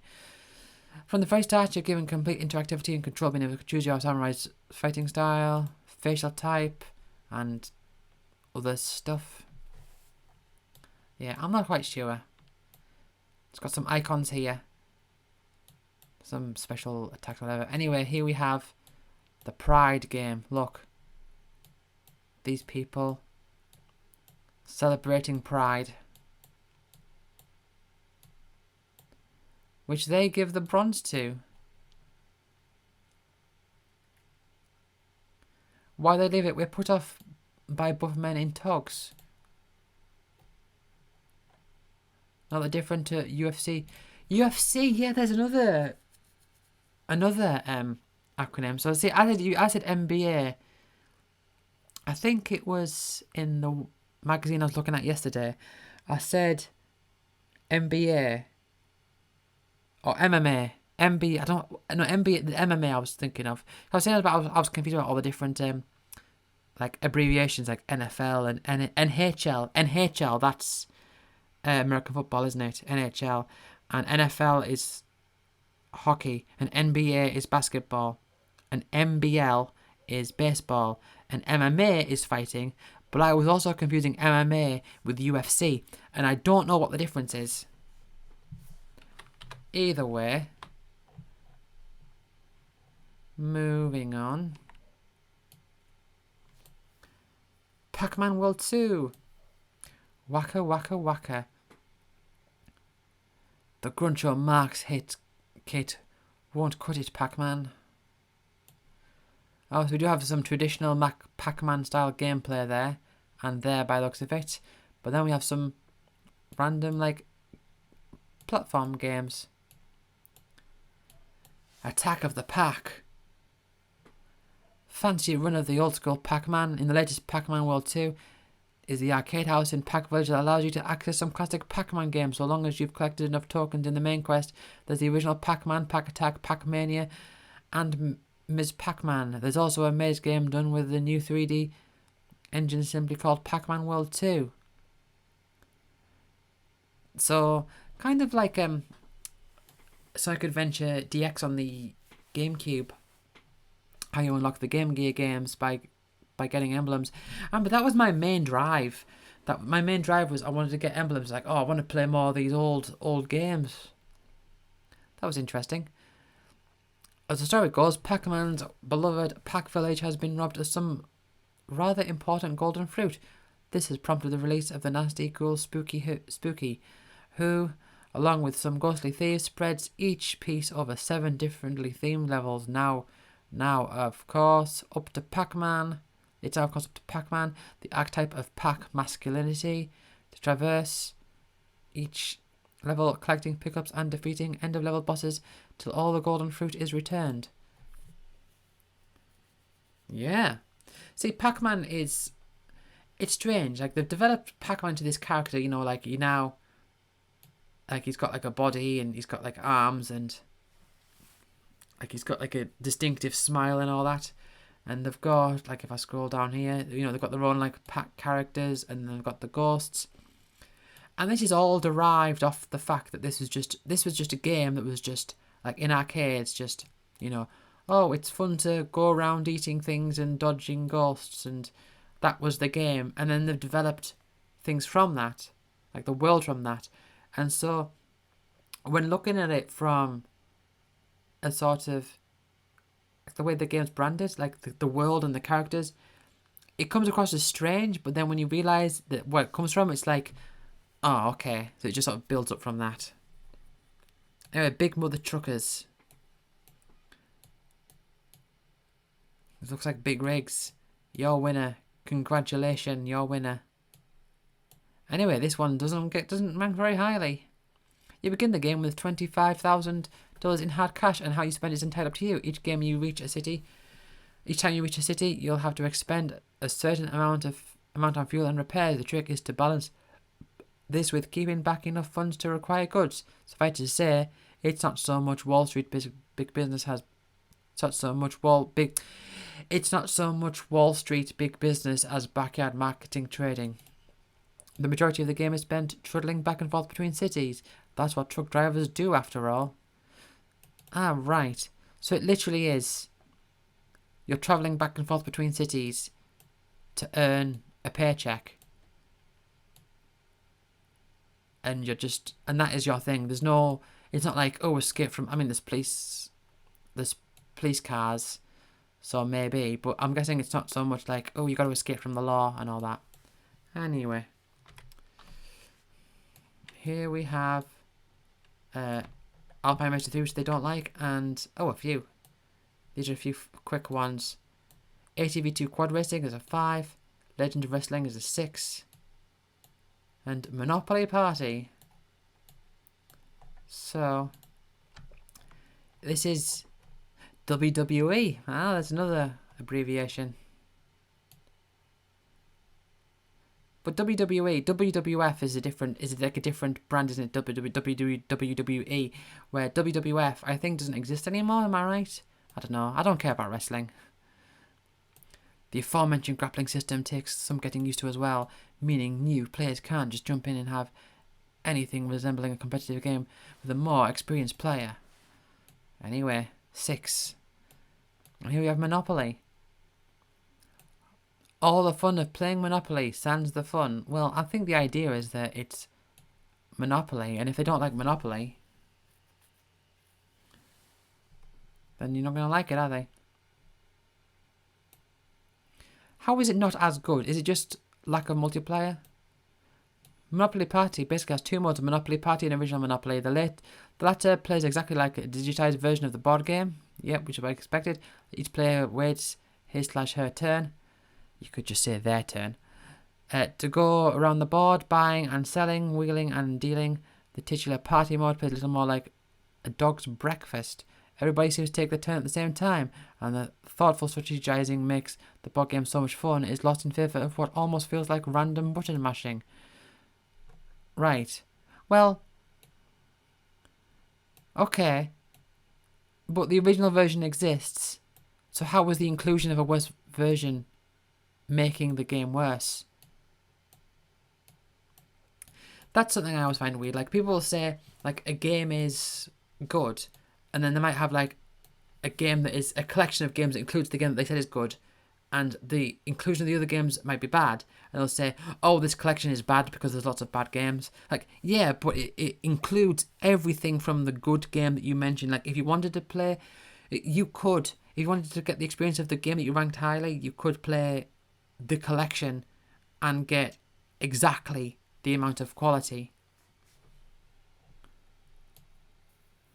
Anyway, quad bikes.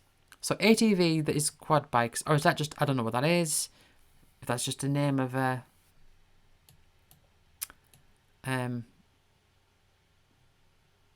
don't know if it's just the game series, or I don't know. I don't know what it represents. So, Alpine Racer 3, which they rate as a 3. They'd buy it, generates a good sense of speed, and why they'd leave it. Repetitive gameplay with very little to actually do. So, it's like skiing and snowboarding. After playing the game for only a short while though, you'll quickly wonder why at least a smidgen of the creativity featured in the intro wasn't included in the game itself. Whilst the game looks okay and toddles along at a smooth frame rate, the gameplay seems to have no redeeming features at all. They do not like it. It was interesting that they list 60Hz mode and widescreen and surround sound as features. Because I do remember there was a time period where you played, there was games, there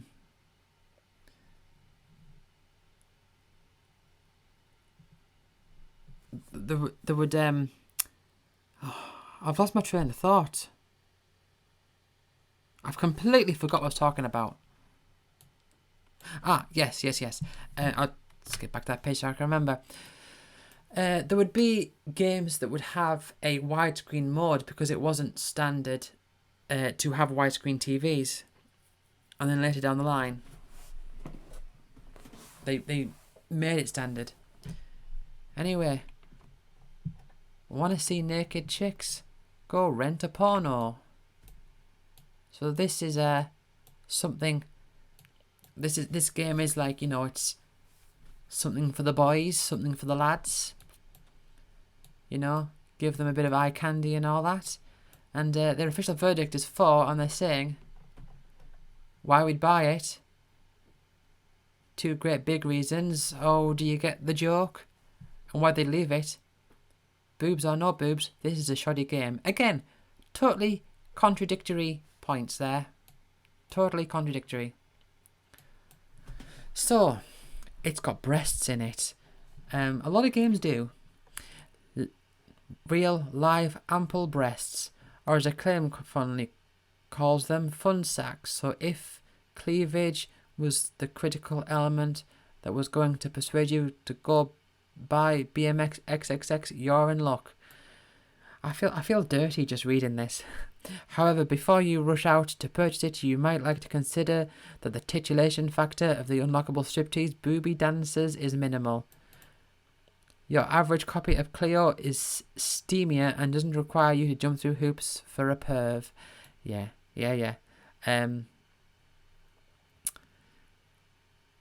I remember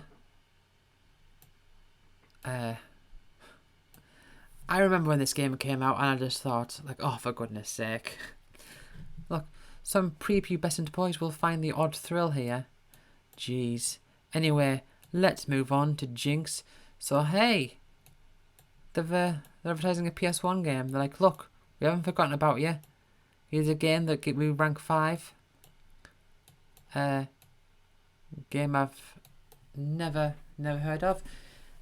Here we have an out-and-out no thrills kiddie platforming romp that sees the player controlling Jinx the Jester on his quest to rescue kidnapped members of his royal family. So I'm wondering if the PS1... So did they decide... Because I think they did this with the PS2 when the PS3 came out. But did they say, like, right now, the PS1, we're going to market that as like a casual machine?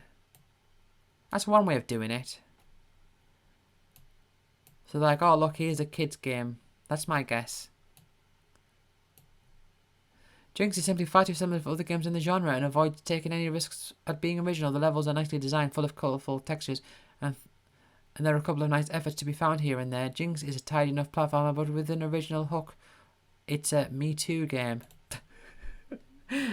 Again, without the context, without knowing the future events and future movements, saying it's a Me Too game doesn't it doesn't hit the same that it used. It doesn't have the same meaning as what it used to. Anyway, so here we have some PS2. Are these meant to be condoms? Are they meant to be? I mean, I guess so.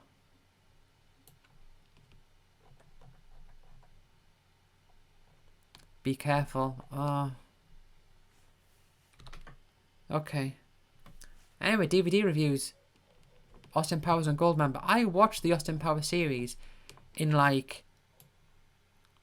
it's like 2020 or 2019 or something. So I thought I'd never watched them, and it was alright. It was alright. The world's highest grossing comedy franchise returns for a third bout of silly spy antics. This time round, Austin dad's Nigel, Michael Caine, has been kidnapped and taken back in time to the 70s by a pervy Dutch metallurgist Goldmember, who naturally is plotting global domination with Dr. Evil. I really liked the joke. It was in the... I think it was in the second film, where... you know the joke, like, wow, he's in the space that looks like a giant dick. Have you seen... Look out, starboard. Oh, wow, that looks like a huge pecker. Where? Oh, it's like someone's privates. And it just goes like round that in circles. And that looks just like an enormous wang. Pay attention. I cracked up laughing at that. So silly, The Office.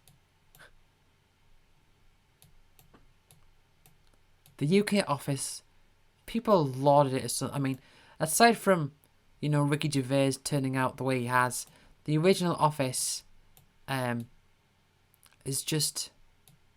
It's not good. I don't get the appeal. I watched the American one and I really like that. But the original one, I just don't like it. I just thought it was boring.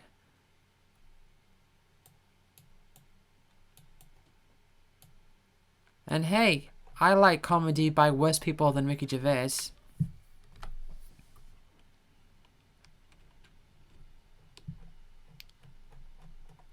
So it's not about the person. It's literally, I just think it's a boring show. Anyway, here we have this month includes break into the industry, broadband queries, and games as stress relief. So is this... What is this? Ah, this is... customer... user feedback. User feedback, mailing letters. Horrible font.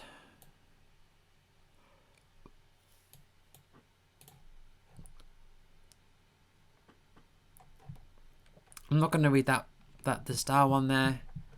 Anyway. Hi, my name is Troy. I'm a 14-year-old writing to you from Frankston. People are always asking me what I want to do when I'm older, and I really had no idea.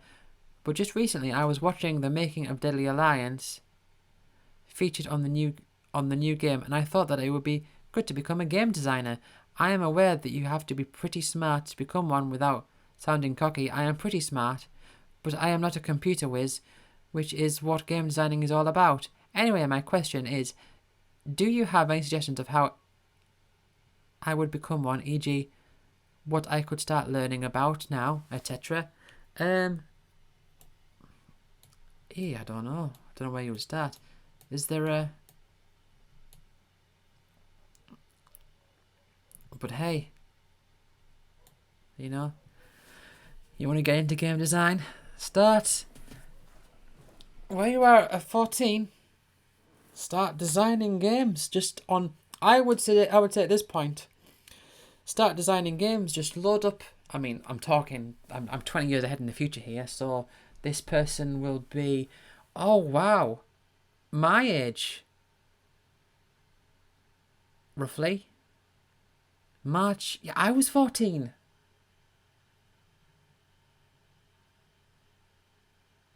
Oh wow. Okay. So yeah, this person would be the same age as me. Oh wow. If you want to break into the games industry and you're looking for a relevant educational avenues to get in, there are actually tertiary education options that offer specialist courses. The academy, so they're like giving like literal like places to do that. The OPS2 staff would like to encourage you and other readers who are thinking about getting into games to have a real think about the different jobs within the game development, with development becoming a full-on as movie production. The teams are getting larger, with individuals specialising in certain areas. Game designers have very demanding jobs. That is true, but I mean, it does get to a point where indie games become a thing where people can do games just with a few people or just one person. Like, I've made a couple of games myself.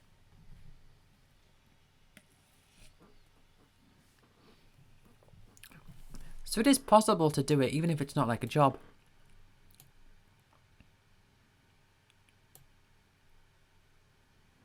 If you end up as a development team as an artist and you had some great ideas for the game, your team would listen to you and take them on. So it's not like you have to be a designer to get your ideas into the game. Anyway, Confused by Cables. Having recently read your article called Play the World in issue 10 of your magazine, I was left wondering, a little confused. To play online games on the PS2, does a player need to already have broadband cable installed, or can you get away with a conventional phone line? Back in the days of dial-up. Yes, you will need a broadband connection, meaning you'd need to look into subscribing to a local provider, just like a PC user who is after a fast internet connection. Right, stress relief. Forget the meditation. Throw out the herbal remedies. Don't pay for therapy. Games. Oh, here's someone giving medication advice. Games are the best source for stress and anger relief. That's right, games aren't just a source of entertainment, they are now a therapeutical tool. I found that playing what I like to call stress relief games relieves the tension I get from work, etc. And the best part is your anger no longer affects your family and friends. PS2 should be recommended by therapists as a cure for repressed anger. My recommendation, if you like to try my revolutionary treatment for repressed anger, then here's my prescription. When you feel stressed or angered, try to suppress it. And as soon as you can get in from your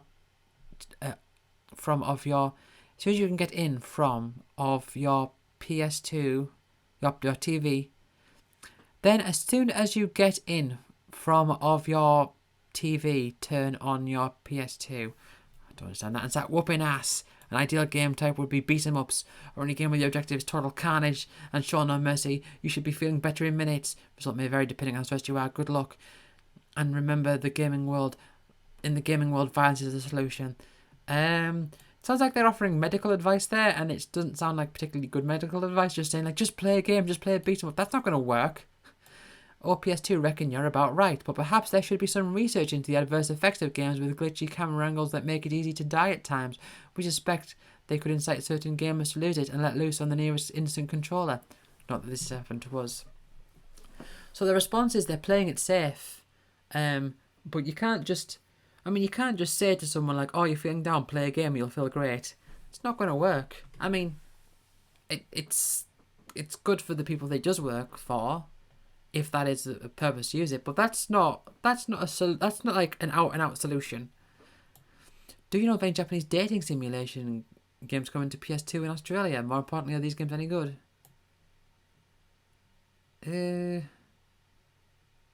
We advise you stop waiting for the one and go and try your hand at the real thing instead. No amount of practice with a subservient game character will turn you into a stud. If anything, it'll give you the wrong idea. Alright. And here we have Space Channel 5, Part 2. And she is saying, come press my... Okay. There's meant to be come press my buttons, but however that is, come press my triangle, circle, X square.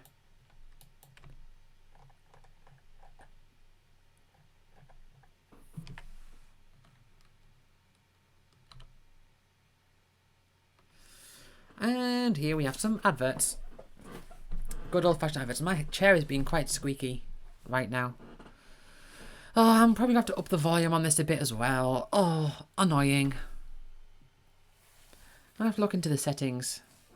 Because, right, I'm touching... So, like, if I tap the microphone, right? That is taking it into the yellow. Right, quite handy the yellow. If I go really close and talk like this, it goes into the red even. Oh man, I shouldn't have done that. Now if I turn it up, that's going to be really loud. Oh dear. Yeah.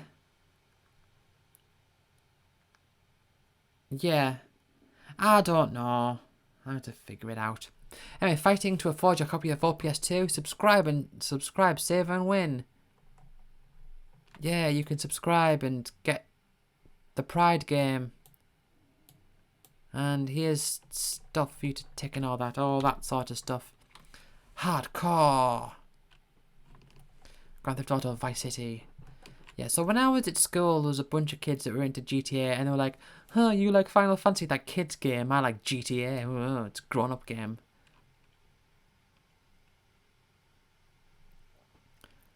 So hold on. Hardcore tips, tricks, cheats, and challenges, courtesy of the Visual Tips mag. Oh, I wonder if they came with like... I wonder if this is one of those magazines that came with like an additional like a little cheat book. Because you do get those sometimes. That's something to look at, isn't it? I could look at some cheat books. Actually, that probably wouldn't be very interesting, no. Just an idea. Weapons. Vice City offers more uses for your weapons than any other GTA game before it. So if you want to get gun happy, then you better pay attention, punk.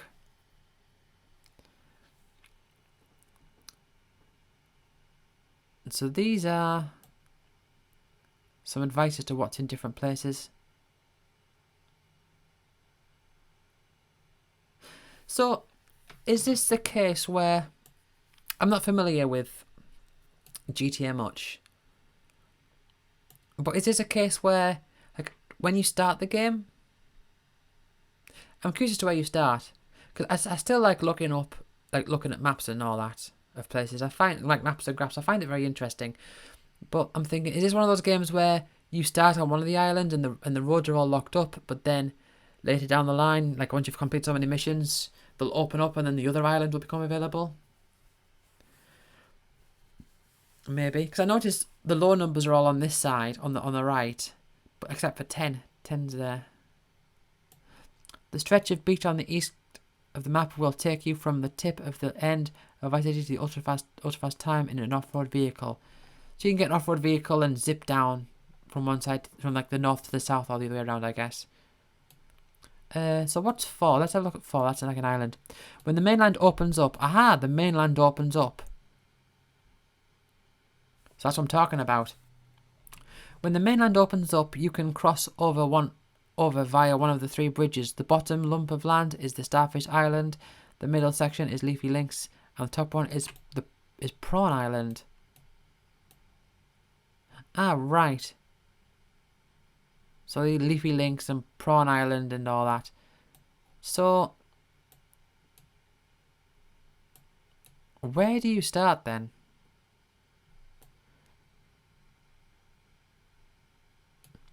It's when the mainland opens up.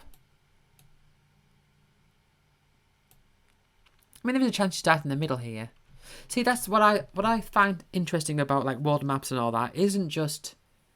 It's not just a case of like if it's like an open world, like you can go anywhere whenever you want. Like to me, that's less interesting than looking at a map like this. I'm thinking like, oh, different points in the game, this part will open up. I find that interesting. But anyway, they give it a 10. Give GTA 3 a good old 10.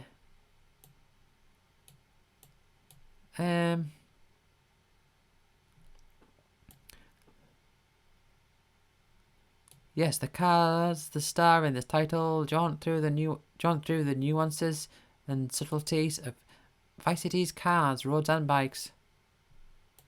Right. Well, let's move on. Oh. What is this? Oh, the X was not a cross. It was the X like symbol for the PlayStation symbol. I don't know what this is. Is this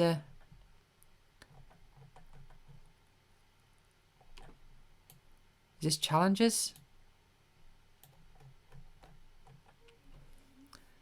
Or is this like a guide? Okay, in the beginning, get the car provided and drive to the hotel. Walk in front of the door and save. Then you can go to the pink market. Save. Start your glittering career as a crime lord. Enjoy this moment while you can, because from here on things are going to get really hairy. At this point, it's a good idea to take some time out and get used to the surroundings as the controls you might even like to deal out some beatings. Next up is the CD. So this is like a walkthrough.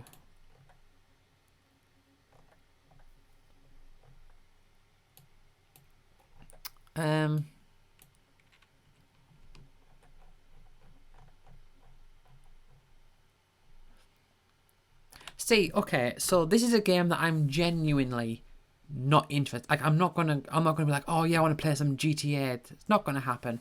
But the fact that I saw this map and I found out that there is a mainland that you can get to, I'm thinking I might watch some footage just so I can find out where you start. And oh, Code, you like? These are like codes and stuff. Getaway. You call that number. What is this for? Cheat X SMS.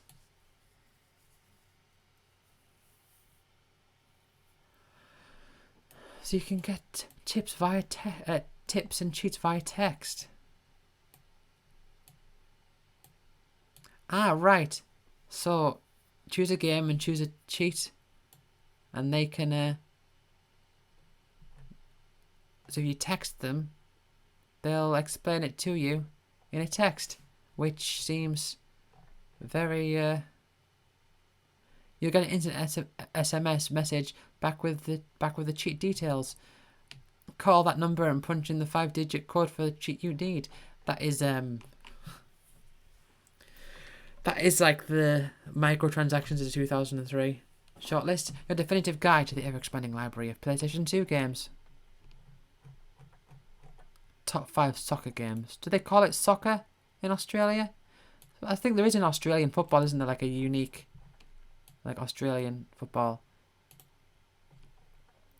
So you bought a PlayStation 2 and you're confronted by a dauntingly huge lineup of games. So this is a...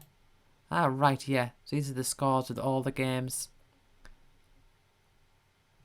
And, oh, little glossary.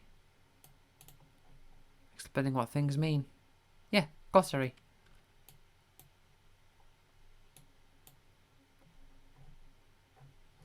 Dynasty Warriors 3. Oh, Endgame gets a 9. I've seen quite a few bronzes, but not that many golds.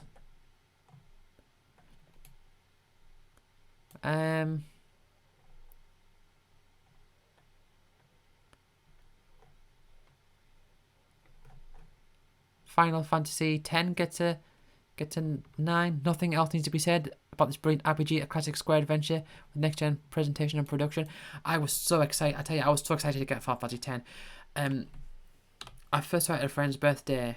Same friend again who had Xenosaga 1 and the other thing I was talking about. But I went to, like, during his birthday, I was asking him to, like, show me Final Fantasy X, and he didn't want to, and then eventually he did, and I was like, oh, I've got to get a PS2, oh, this is amazing, oh, this is amazing. And then next time I saw him, I'd completed it. It was later on, like, in that summer.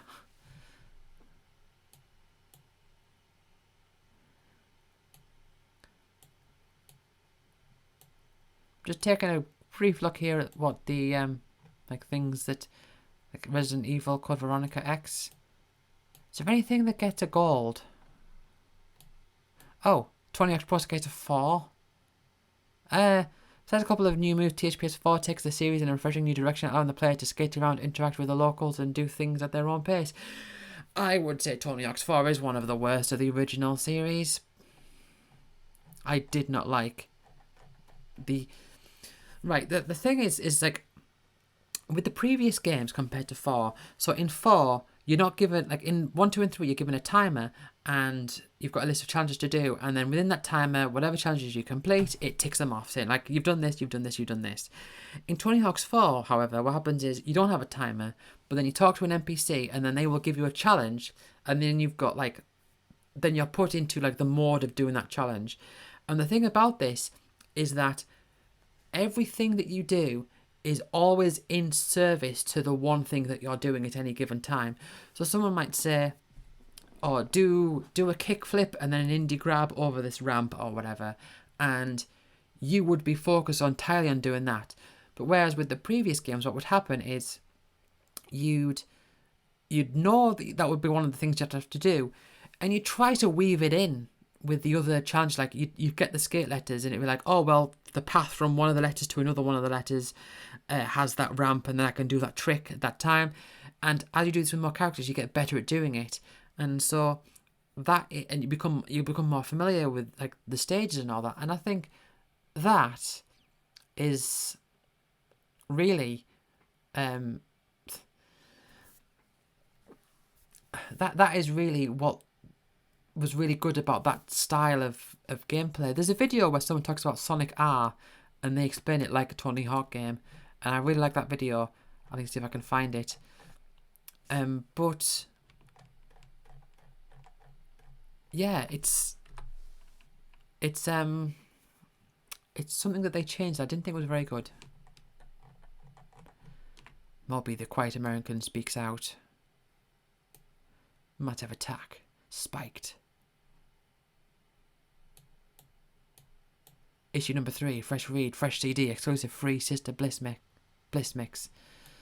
Yeah, so advertising another magazine there. Oh, and here we have, this is our inroad to the games industry.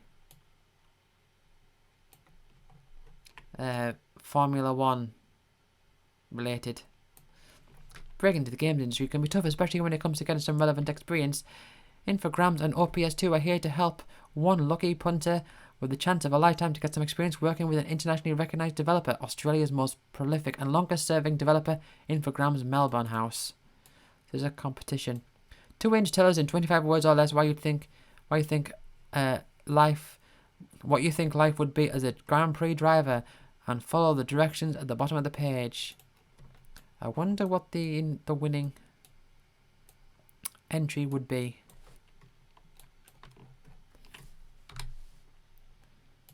So this is more adverts. Splinter Cell next month, Splinter Cell, MGS2, Tomb Raider Riddle of Darkness. I wonder if they come out saying, actually it's bad. Will Lara come out of her hidey hole? Just in case, we've sent Mike Wilcox to England to coerce the latest from Lara's lips. Another killer demo disc. Featuring Zone of the Enders, Second Runner, The Mark of Kree, Robocop, Dr. Muto, and heaps of other cool stuff. That's sure to make you dance like a monkey. I'm sure it will. And here we have Clubber's Guide to 2003. Which is unrelated, but just like an advert for something. Anyway, we are currently on page 38 of 46, and therefore the end of this 100 page. I mean, I don't know how many actual pages there are, but it's at the end now. Tom Clancy's Splinter Cell. Tom Clancy's Splinter Cell Ghost Recon is a different thing entirely, but still under the Tom Clancy name. Is it related in any other way? I don't know. And look, there's the old Ubisoft logo on PlayStation 2, GameCube, and Xbox. Oh, those logos. So I had a PS2 and a GameCube, and I had a SCART lead extender. So it's like you plugged one SCART lead into the TV, and it came out, and there was two other ones you could plug in. And so I had two SCART leads, like one for my GameCube and one for my PS2, and I'd actually made like labels for them where I'd printed off the logo and I self-taped them onto the end of the SCART, so I could see which one was PS2, which one was GameCube. I don't remember why, because I think I had to like take one of them out or something at some point for some reason. I can't remember. Anyway, meet Sam Fisher at splintercell.com. Coming soon on PlayStation 2.